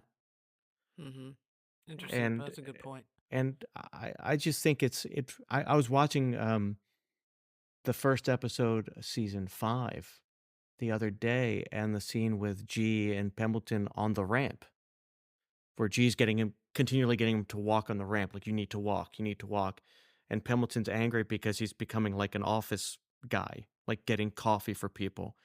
And just the energy of that scene, and it's a simple scene in an hour-long episode, is just like, it brought me back. And I still remember the lines of dialogue. And I still remember how they wrote. They wrote beautifully with a rhythm that was unlike the only other shows I've ever come across. That kind of rhythm is The Wire and We Own This City, and how those writers write, which is very similar, which is there's almost a cadence. You almost knew when the line ended, the next one started, without ever having read the script, because of the rhythm that they wrote. It was beautiful. And it was easy to boom that way, because you knew that person was ending and the next person was starting. You just knew it. Right. I always love those scenes in the ramp because they had to be very creative with the lighting because Oh yeah, they had that one sort of interior window. yeah, But I love that they would let it fall off, and often some of the scenes were done where one of the characters was just in silhouette. yeah. But you guys didn't have a lot of room in there. There wasn't a lot of headroom in there to boom. No, that was mostly wires. There was very That little was we could do okay. on the. Yeah, I It know. was so echoey And in that was there, Pat yeah. Moran's office, the one tight. interior window. That was the That was casting tight. office. Okay, I don't think I do that, Pat. That's funny. So it doesn't have to be about sound, but any sort of favorite memories of the whole experience? Doesn't need to just be on the set or whatever. Can I share a shout out to Jim Finnerty, the producer? Was being able to be in the office with him for a season and meeting this guy who was very hard and the classic, hard exterior, soft interior guy. And I didn't realize how, because again, it was my first big show like that. Him setting up parameters of the 12-hour days, which I just thought was groundbreaking. normal, right? And just his care for the crew. He really gave a shit about the crew, about the members of the crew, about food, about how we were treated. He didn't want anybody His necessarily to see inimitable that, but he style, really did yes. care about it. He was the tough, Yeah. like you said, the tough guy. Right. He was the tough He- guy, but soft he was inside. the purpose was to make sure, make sure everybody was well cared for. So huge appreciation for that, and to him, I have fond memories of working with him. I had a lot of fun memories working. It was my first real show, and just the actors were as much fun as the crew, as the Teamsters. We were all kind of. I think, and because I've worked so long in Baltimore, I always feel like Baltimore has a crew base of people who care. Because if you go to a lot of the other film cities, sometimes people are jumping from job to job to job to job, and here this was our show. Yeah, And it's not personal. I mean, this was very personal to everybody. and on I've the kept in crew touch and with the some cast. of the actors and some other people, and it was more like they were all happy for each other, and we all gave. It was like a bunch of siblings, because we all gave each other Yes. shit, and we all kind of like. And I just remember instances. Frank Farrow, one of the first ADs, I remember towards the end of season 7, looked at me and he goes, "I don't think people get it. This is the best we're ever going to have it." And we would laugh and just, I mean, you look at Paul has these quotes that he kept, and some of them are just, it was just the conversations. The actors weren't going to trailers really, though Belzer would go to his trailer, but that was Right. for completely medicinal reasons. Yeah, and I love all We've those. heard some things about it. And all those right, those quotes that Paul wrote down were because you guys had headphones on all the time and were listening even when we weren't shooting. Yeah. So you were hearing, all this the banter, and I love, and it's funny. I had forgotten that you had done that, Paul. I love that you wrote some of them down. Paul, jump in. You want to like pick any of those out? Oh, I actually have a small book in front of me. I just was reading through this morning. Here's one I love. Wh- Nick Gomez. Let's just stick to the mediocrity we all know, we all enjoy so much. I was like, what is he talking about? Let's see. All of my living relatives watch this show. That's Reed. Reed said that in 617. I think there was a quote, I think, Um, from Reed also. It's like, so the eye line is Alex's penis. Because Alex was the DP was on a ladder. Standing on it. Standing on a ladder. Frank Farrow had some classic ones. Let's get Alex A to move his thingy. Hey guys, come on. They're not gonna let me finish this episode if I don't finish this episode. That was Ken Fink said Fink. that. I loved Kim Fink. Callie was is that a real joke or did you just make that up? I like there's one from Uh, Alex. Let's go. This is a disaster. It's just that idea of we just have to Here's keep one this going, morning. right? So you remember this? I know you guys all remember this part. A bird just shit in my mouth. I can't talk right now. Clark Johnson said that. He was directing. And then the response was, here's the response. I remember Bright Bike Bruce? I've had it Bicycle worse. Bruce. Bicycle Bruce. I've had worse. There's one I love. There's one I love from Andre Braugher to Carl Seacole when he's directing, saying, "Seeing what a pleasure it is working with yourself." Yourself, right? it was nobody went to their. I remember Andre, was it season 6? He had in his notebook the list of his entourage that he wanted to have, and everybody could chime in. He's like, he had a yes man, a no man, a hair man. It was like a 25 list, and he would just question people, and like people would talk, and it was just like we were all going to like hang out at a fraternity, and and in the I thought about this earlier, in the similar way that the real homicide detectives had to have gallows humor, we are nowhere near in any kind of, awful, difficult environment that they were in, but because it was such a high-paced show and it was so frenetic, that it was definitely a grind, that we kind of all had this kind of awful sense of humor. So Yeah. I'll tell you a quick joke. This is Joe Kurtz, and Joe Kurtz is very surly, and I'm Colombian descent, which was quiet, sometimes. well, his jokes were always like just right under the surface, and I'm Colombian and I'm Latin. And it was right after Thanksgiving, and he looked at me and he said, "What'd you guys have for Thanksgiving? Chalupas?" And I said, "What'd you have? Raccoon?" and he just looked at me and went like, "Huh, that's pretty good," and just turned around and walked away. They would drill the door shut to the bathroom. They drilled my pants to the wall in the box. They would box in Alex Appelfeld, the video assist, with like grip carts. Just, I mean, Yes. I have a picture of myself, Alex Appelfeld, and Josh and Joe in the back of a steak bed during a driving shot, and they would hit each other with gobo arms, like in the knee. I mean, it was just, I don't know how we got a show done, because it was like, It was pretty, you know, pretty like that. and we've got it done, but it was like, there was the episode where we see Kyle Secor taking care of his uncle, I believe, and all that. It's a very serious episode, and Andre, we did a shot with Andre outside the house going to investigate where Bayless is going to, and it was very sunny, but it was backlit, so Josh Spring had a big foam core, foam reflector bounce the light, to get Bounce board. bounce board, and he's holding it up, right, to kind of, as we're walking back with the camera and the thing. And if you watch the episode, I swear it's there, at one point the wind hit it, the thing broke in half and hit Josh right in the face. And you see Andre crack a smile as he's creeping along this house in this very serious scene. He gets a tiny bit of a grin in the take, because he just saw this happen right behind camera. Wow. I didn't remember that. Oh, yeah, it was hilarious, because I started laughing too. I think I hit Yaphet in the head with a boom mic one time in the hospital, the thing, because we would all go flying down the hallway. This is the when the school shooting, that was season 5, where Yaphet's walking down the hallway. I had to look behind me and look forward and look behind me. And we all ran into the wall. And Alex was shooting. He ran into my chest. I'm like got my elbow in Josh's face, and we're laughing. We're like giggling because it's so ludicrous, because we ran out of room and they hadn't finished the scene. And now by this point, my boom pole is past the actors because they got so close to us. It's like, it's all awful. I think we're within minimum focus. It was just a disaster, but we're just laughing. And this happened. It was every day.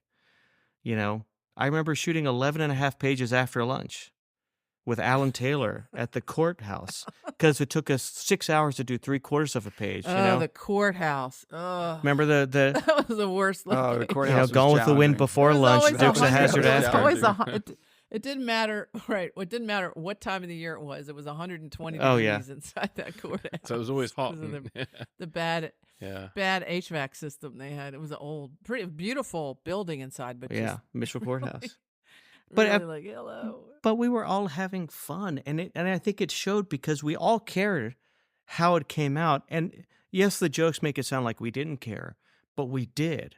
And that's why we could joke that way, because we were all just in it, and the energy we had, and everybody had that Yeah. energy. And everybody was so good at their jobs. I mean, Yeah. it was a good bunch of people. And I know, so I was thinking last night, Susan, it was 30 years ago. Maybe I'm like not remembering all the horrible stuff, but it is lots of really good lots of really good memories. And to Paul's point about the 12 hours in Gymfinity, and a big shout out to him, I think we went over 12 hours maybe 4 or 5 times in the 67 episodes that I worked on.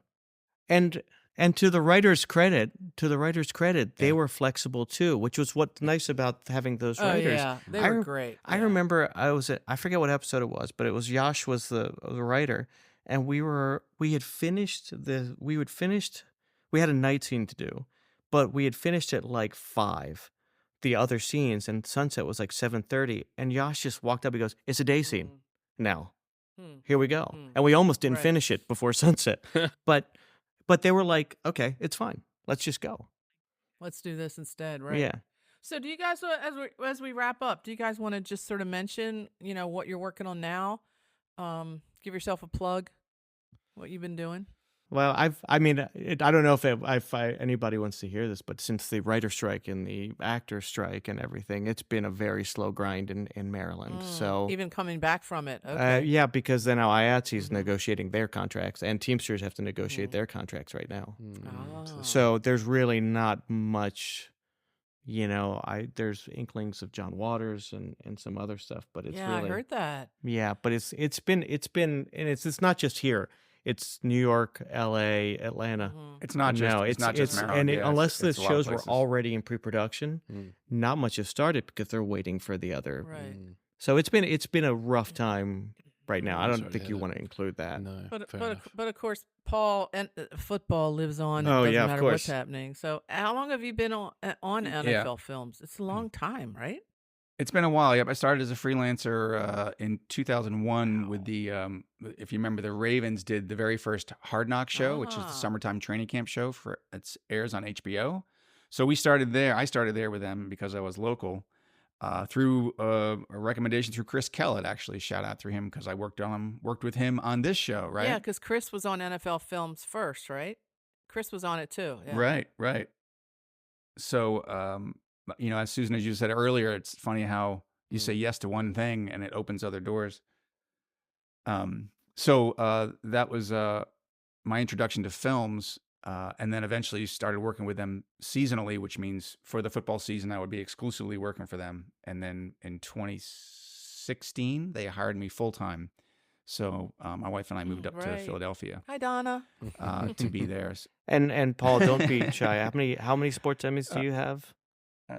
Like 9. Nice. 9. Well, congratulations. Yeah. Oh, okay. I just gotta say this. They give those out like candy. I know. My It's brother, like really. my brother. I'm just kidding. You can buy them on the street. My brother's a video engineer. At first on the NASCAR circuit for 10 years, and now he's on mostly golf and PGA circuit. And he never fails to rub in. He's got 6 or 7 Emmys, in a case at his house. And I'm like, I do not have one award. Well, I have journalism awards. I should flash those at him. But no, I'm just kidding. No, that's cool. That's cool. That's very impressive. And of course, well, Lorenzo has his Emmy too. Yes, I gotta say Miami is shared with several people on crews, who have done fantastic work, and I think that's the most exciting part of what I get to do now is I get to work with really good sound mixers from around the country on these bigger projects where we have, we might have 8 or 9 sound guys on a show for 5 weeks. Yeah, and you just did the Super Bowl, right? I have been fortunate to do every Super Bowl since 2001. That's crazy. Yes. I have a bonus question just before we do leave. So, in previous conversations, I wanted to talk a little bit about Baltimore food, and we found out the grip department were living off gizzards, and apparently the writers are living off scrapple. Were the sound department living off any particular Baltimore delicacy or anything like that? I know obviously we had coffee from the Grind across the street, which I don't think that's been mentioned yet. Ooh. Yeah, the Grind was good point. Yeah, and at that it was an old carriage house. The Daily Grind. The Daily Grind. And they're still there if they have different digs, but it's and Deep Pasquale's. Get subs from Deep Pasquale's. Wherever neighborhood we're in, we were finding what we something, and we were always in that area. Deep Pasquale's, is that in Highlandtown? The old one. It's off. It was it band? No, was it? It was your street, wasn't it? What was the street you lived on, Paul? It was on Golf Street. It was on Golf Street. Golf Yeah, Street? it was No, on I was Golf on Street. Bank Street. Bank Street. Deep Pasquale was on Golf Street. Oh, Bank. I don't know. Yeah, Deep Pasquale's. I remember going in the back room back there for lunch. Yeah, grabbing a sub. We did. I know we did a lot of Jimmy's in the production office every day. Finnerty would want to have a breakfast sandwich from Jimmy's. I memorized that phone number pretty quickly. Have any of you been back to the squad? Not the squad room, but the building that was the squad room, because it's now a hotel. Isn't it? Absolutely. Yeah, it's gorgeous. Chris, have you ever been over there? No, I've not been yet. I'm planning to. at Well, you some have to point let in us the know future, when you come. definitely. I've been to. Yeah. Well, Yeah. well, I'm hoping maybe we can get together some kind of launch Sure. party where we can all meet at Cooper's and then go invade Yeah, the the Pendry and have drinks I or something. I miss the old recreational pier. I miss that era. That era of kind of that area is kind of. It was a fun time being down there in the 90s. I don't know if you remember Alex, our video assist guy, Alex Appelfeld. Bruce would call him the Minuteman because he lived on Bond Street, like 3 blocks away, and it Right. was Yeah, like he was we would a few blocks Paul and I away. would be loading in and setting up the truck, and Cameron would be setting up the truck. We're wrapping before the first day of shooting. We're getting done. It's 5:30, and here comes Alex pushing his cars down Thames Street from his house to load the truck with his stuff. Yeah, Right from his and he's just house, pushing right. it down the middle of the road.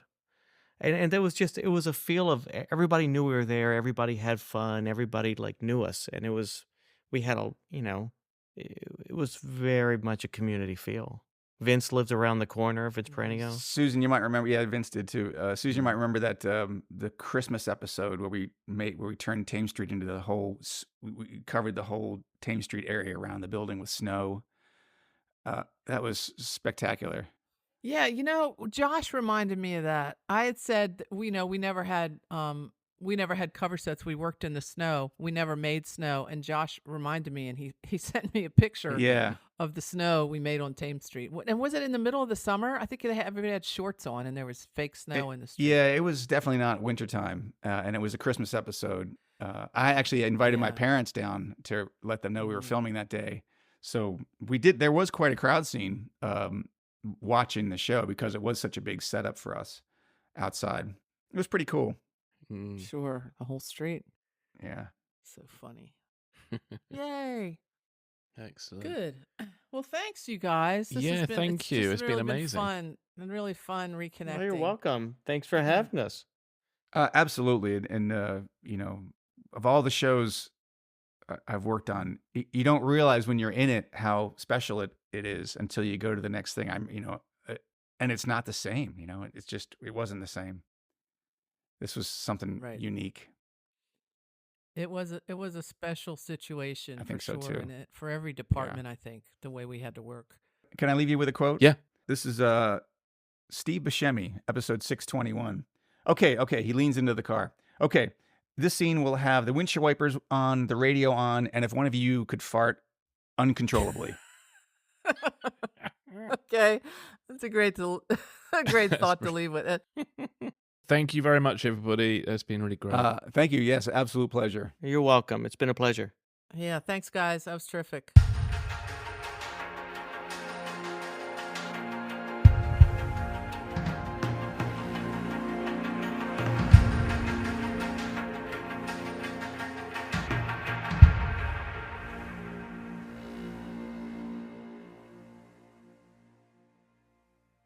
Okay, well, that was Paul and Lorenzo. I thought that was a fantastic chat. So, yeah, Susan, what were your thoughts and all that? Well, first of all, like we said in the introduction, people often don't think about sound, and I just think this was such a great look behind the scenes at what it took to get good sound on Homicide. And especially, I love that story where I think it was Lorenzo said how proud Bruce was, the sound mixer was, of the day they had only one line of dialogue scheduled for ADR. And ADR means either additional dialogue or additional digital recording. And of course, producers don't like to go back and re-record things because there's an expense to it and a time element to it. So the fact that he could, under such challenging circumstances, get sound so good that they almost had to do no re-recording in the studio is really a testament to how good the sound crew was on the show. Yeah. ADR is quite a complicated thing. So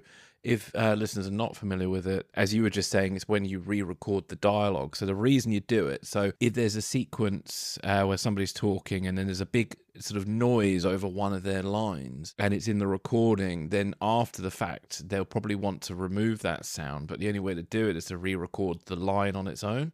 And the thing is, that creates a lot of problems because, number one, when you re-record the line, it's going to be in a studio, so it will sound different. And so for the final sound mix, that's going to be a bit of a challenge for the sound mixer to kind of make it sound like it was recorded on location. And then, as you were just saying, obviously there's an extra expense because of the time of getting an actor to go to a sound studio. This would be done during a production day, so they would have to be scheduled out of filming to be able to go to the studio and do the audio replacement. So it's quite a complicated thing. So a sound recordist will naturally, on-set sound recorders will naturally not want to have any lines that need re-recording. And and it's one of the big battles of filming in the real world, really, because one of the things that I found quite interesting from the interview was the fact that the location for the squad room was affected by background sounds such as the tugboat, beer deliveries for the nearby bars, people talking. Do you know what this reminded me of? It reminded me of the kind of the films I work on, the corporate films and the short films where we don't have much of a budget.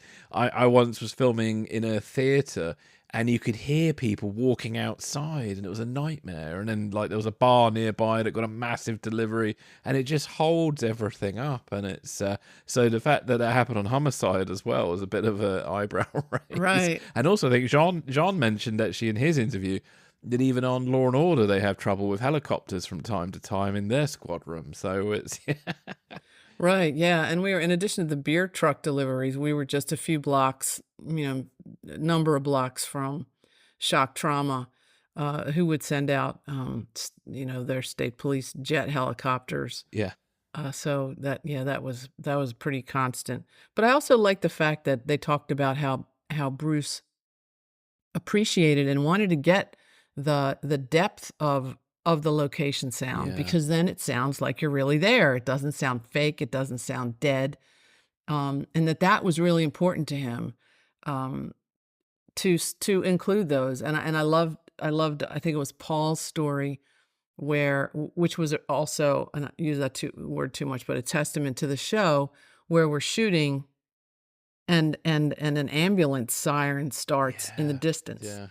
And it gets closer and closer and closer. And so true in any other kind of traditional television or filmmaking. As soon as the sound mixer heard that, he would have said cut. Somebody would have said cut and waited for it to go by. But the fact that not only the sound mixer kept rolling, Jean kept rolling the camera, and the actors kept going. The actors did not pause. The actors kept going because they were then put them in the environment of what we're talking about. Like, what are we talking about? We're talking about working and living and being a homicide detective in Baltimore. And the fact that everyone let the siren go, and then at the last second, Jean whips around and gets a shot of the ambulance going by. So then, then you connect the sound with the location. It's happening right there in the moment. Really great stuff. And probably, 30 years later when I watched that episode, I might have thought, wow, was that something that, we planned and there was an AD up the street going, but you don't plan for ambulances going by. Right. Do you remember which episode that was? Because I'm desperate to find it. Gosh, was it the, I want to say, and I don't know the title, was it the Korean grocer killing one? Oh, okay. Yeah. I don't know. I'd have to look it up, just because that was one where we were in Highlandtown, I believe, and a lot of daytime, there's a long daytime scene on the street in front of the store. But I don't know. I'd have to, we'll ask our super fans to let us know if they know which one that was. And actually, Paul might remember specifically which one that was. Yeah. the other interesting thing was that the sound recorder they were using, which is a device called a Nagra, it has these two reels that are the tape, and it goes from one to the other. It's so cool and very heavy as well. But it only had 2 channels, which obviously is quite limiting, and so they were very reliant on the actual mixing on set, which again is a testament to the skill and the importance of the sound recording on set. Yeah, and that's why they call them sound mixers, because they are Yeah. mixing sound live as you went, right? Yes. Not just, it's not mixed, in a sound recording booth later. It is remixed, Yeah. but obviously having to do it live too. Well, this is it. Yeah. And sound is still one of the more unforgiving recording formats. You either get it good or it's not. And there's only so much. I mean, things are changing. There's new technology that's come out now, there's some new digital technology where you can start to play around a little bit with the levels and things, but it's still not the same. There was an interesting conversation that Paul had that he mentions of Andre about mic placement and sound perspective. Where you place the mic is as much part of the story as where you place the camera, and which I think that's now, by the sounds of things, it's a little bit of a dying art, because now a lot of producers on shows want everybody to have the lavalier mic you're talking about, where it's underneath, so the perspective of sound is now sort of disappeared a little bit. Now everybody just sounds the same level throughout. Certainly when I watch TV these days, and a lot of the kind of industrial films that I work on, we work in that way because you just want clear sound the whole time. But certainly next time I go into a drama project, I'm going to have a think about sound perspective and see if there's something we can do with that, because it's really interesting. Yeah, and that actually was Lorenzo's story with Andre, but that, I think it really tied in. We talked a little bit about this, the give and take with the actors, with the camera, and then here's a really good story about the give and take with an actor. Trying to understand what is happening, that it's a problem where I stop, even if it's only a foot or two different, what's happening, and for him to want to know, for Andre to want to know, and Lorenzo to explain it to him, and then to be live running the shot in the box, and Andre finds a little bit of business to do while the plane's going over, and then checks with Lorenzo surreptitiously before he starts his dialogue. So I think that also was it just showed that maybe, and I don't know, I haven't worked in the business for 30 years, but and that was the last show I worked on, but maybe it does show a special connection between sound and camera and the actors that may not be necessary or apparent in other shows where, like you said, everybody's got a lav mic on, everybody has their own perfect sound happening. The shots are set, maybe like I think Lorenzo or Paul mentioned. I think Paul mentioned maybe more set and quiet, like tableau scenes that House of Cards was famous for, which Lorenzo won an Emmy for. And so that, I think, was a very special circumstance. The give and take and interplay between the actors and the camera. And the sound people. Well, I've got a question for you. So can you explain swinging singles? Swinging singles. Well, my interpretation would be normally on a traditional filmmaking, if you were going to do singles or close-ups, you would do the wide shot. You would do maybe a couple of overs from each actor, meaning shots over the shoulder to one actor and shots over the shoulder to the other actor, and then do close-ups. Swinging singles would be Jean swinging the camera around, getting close-up / single shots on each actor, as well as the moving master shots.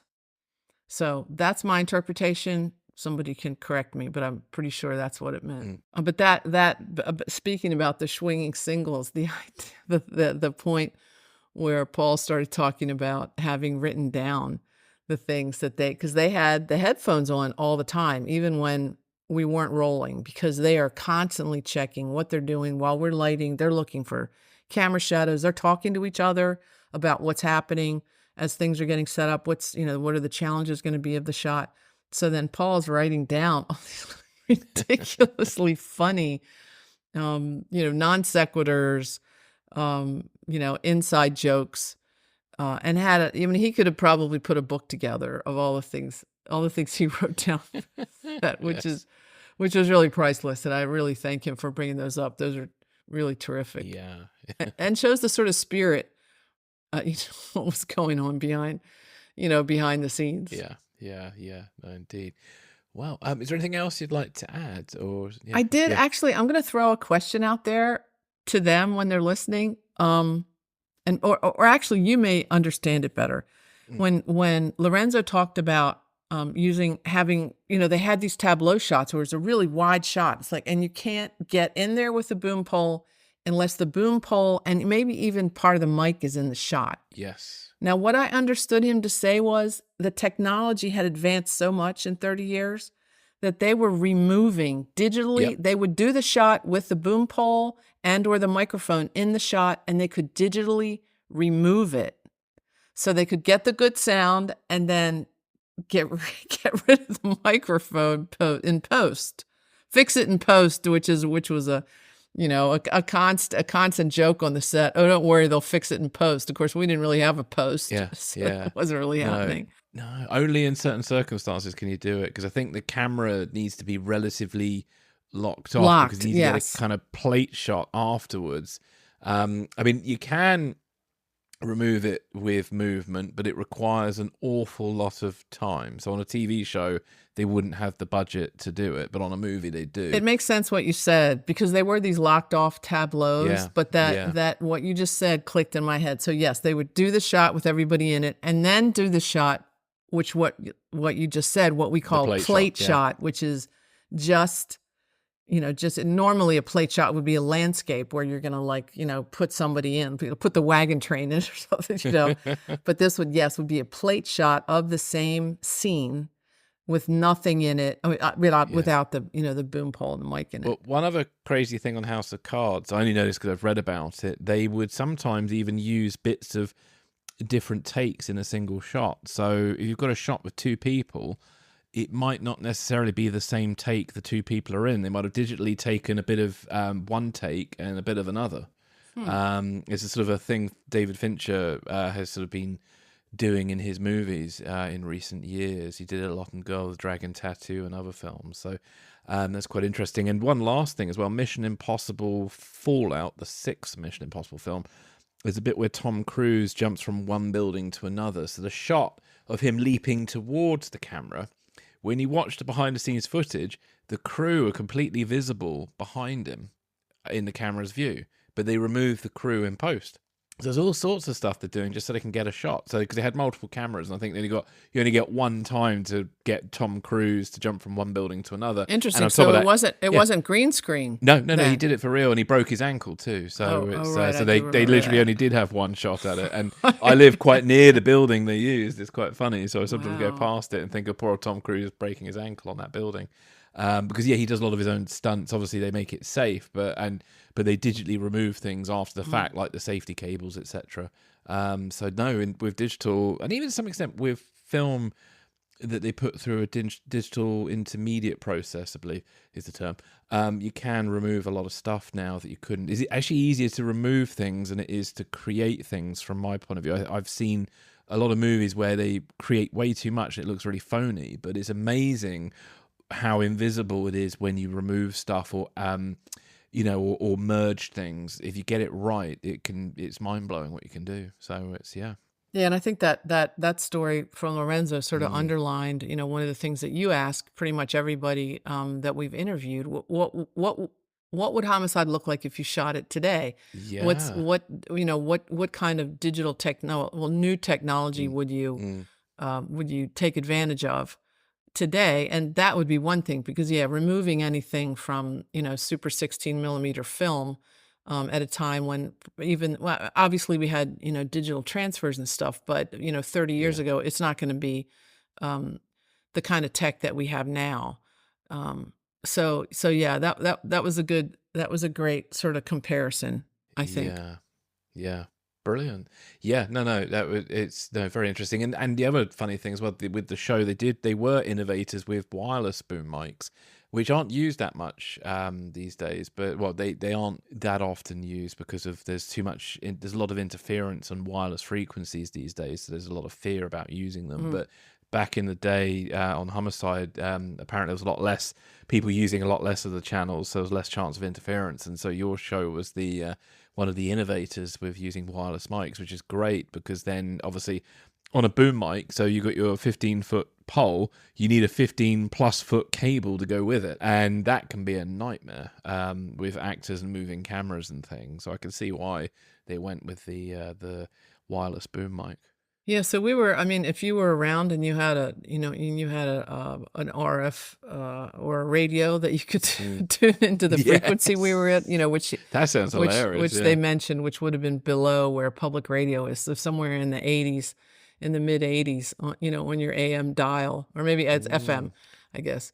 That we were. That's the channels that we were using at the time, which, like you said, were not crowded the way they are with so much different and additional technology using airwaves now. Yeah. That wasn't happening then. Yeah, if only fans knew back then, because they could have got scoops and outside. storylines. Like, oh my goodness, this happens. And I'm going to sit outside and record that. Right? That's so funny.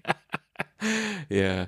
Oh my word. Yeah. Excellent. We just want to say to everyone, we are so excited that NBC announced, I believe it was on July 22nd, that Homicide, all 7 seasons, and the 2000 movie, Homicide the movie, will be streaming on Peacock as of August 19th. And we're hoping that will bring an entirely new dimension to our podcast, because now people that aren't super fans, I assume the super fans all have the DVDs and are, scrounging things up and finding episodes on YouTube or elsewhere. But people that have never seen it coming to the show, and then maybe hopefully finding our podcast, really exciting stuff. Yeah, I'm really excited to see what happens with the show and just see it in 4K. I think it's going to be really interesting. And I'm hoping, if anything, it might bring out the lighting a little bit more, because the DVD I have, the transfer's a weeny bit dark.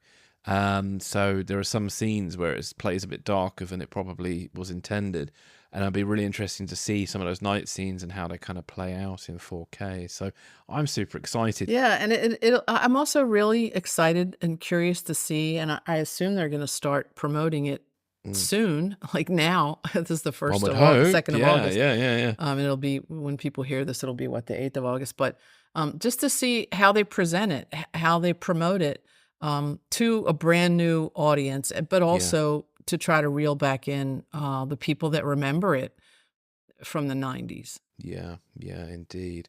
Wow, yeah. So, but this will come out just before the streaming of the show. So, yeah, I just hope that this enhances your experience when you do end up watching the show. So, yeah, tune in. It's the 19th of August. It will be on Peacock. And yeah, let us know what you think about the show in the age of streaming. It's a whole new era for Homicide. A new age. Brave new world. Yeah. So then bring on season 8 of Homicide. Right. Or Homicide the Next Generation. Gosh, and I read an article, I think it was in Vulture, where that Vulture article, I think I sent you, where Tom and Barry at NBC sort of toyed with the idea of a Homicide reboot. So let's just throw that out there. Oh yeah. Yes. Yeah, exactly. What would that be? Yeah, it'd be really interesting. I can imagine stories. We can bring in the surviving cast back, and it's all sorts of stuff you could do. And obviously with like shows like The Wire and things, which really push the envelope in ways of storytelling. Providing that Homicide is allowed to do what it does well and not be interfered with or turned into some sort of family show or something stupid. I think, maybe even allow swearing. My goodness, that'd be interesting.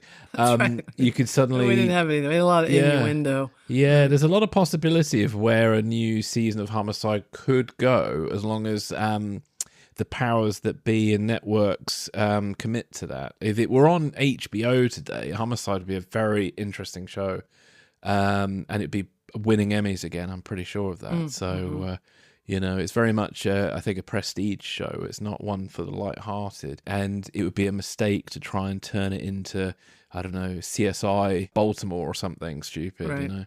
So yeah, they've got to keep to the spirit of it. But there we go. Interesting. Food for thought, for sure. Yeah, indeed. Thank you, everybody, for listening. And I hope you enjoyed it as much as we did. It was a really great interview. And thank you again to Paul and Lorenzo for joining us. Don't forget, you can follow us on social media. We're just at Homicide Pod on Twitter, Instagram, Threads. And don't forget, you can also listen to interviews on YouTube if you wish. And so that's it from us. So until the next episode, you all take care. Have a wonderful summer. And please don't get sunburnt. And we'll catch you in September. We'll see you. And I hope everybody's learning. These are really interesting I'm learning from these interviews. So I hope people are sticking with even the technical interviews, because I think they're just really fascinating and fun. Yeah. I think so. I think they add a whole new perspective on just the challenges, because I think as a viewer, everything kind of, if it's gone right, looks quite natural and ends up looking like, oh, they just showed up and did their thing and went. And in reality, it's never that easy. So I'm hoping that the technical episodes just give an insight into some of the kind of challenges, both physical, both acts of God, both Exactly. Artistic, or whoever, and just acts of whoever, time, acts of Jim Finnerty, right? Or acts of Jim Finnerty and his watch, So there's so many factors in play when you're making a piece of art or drama. So I hope this is shining a light on that. Thank you, everybody. Take care.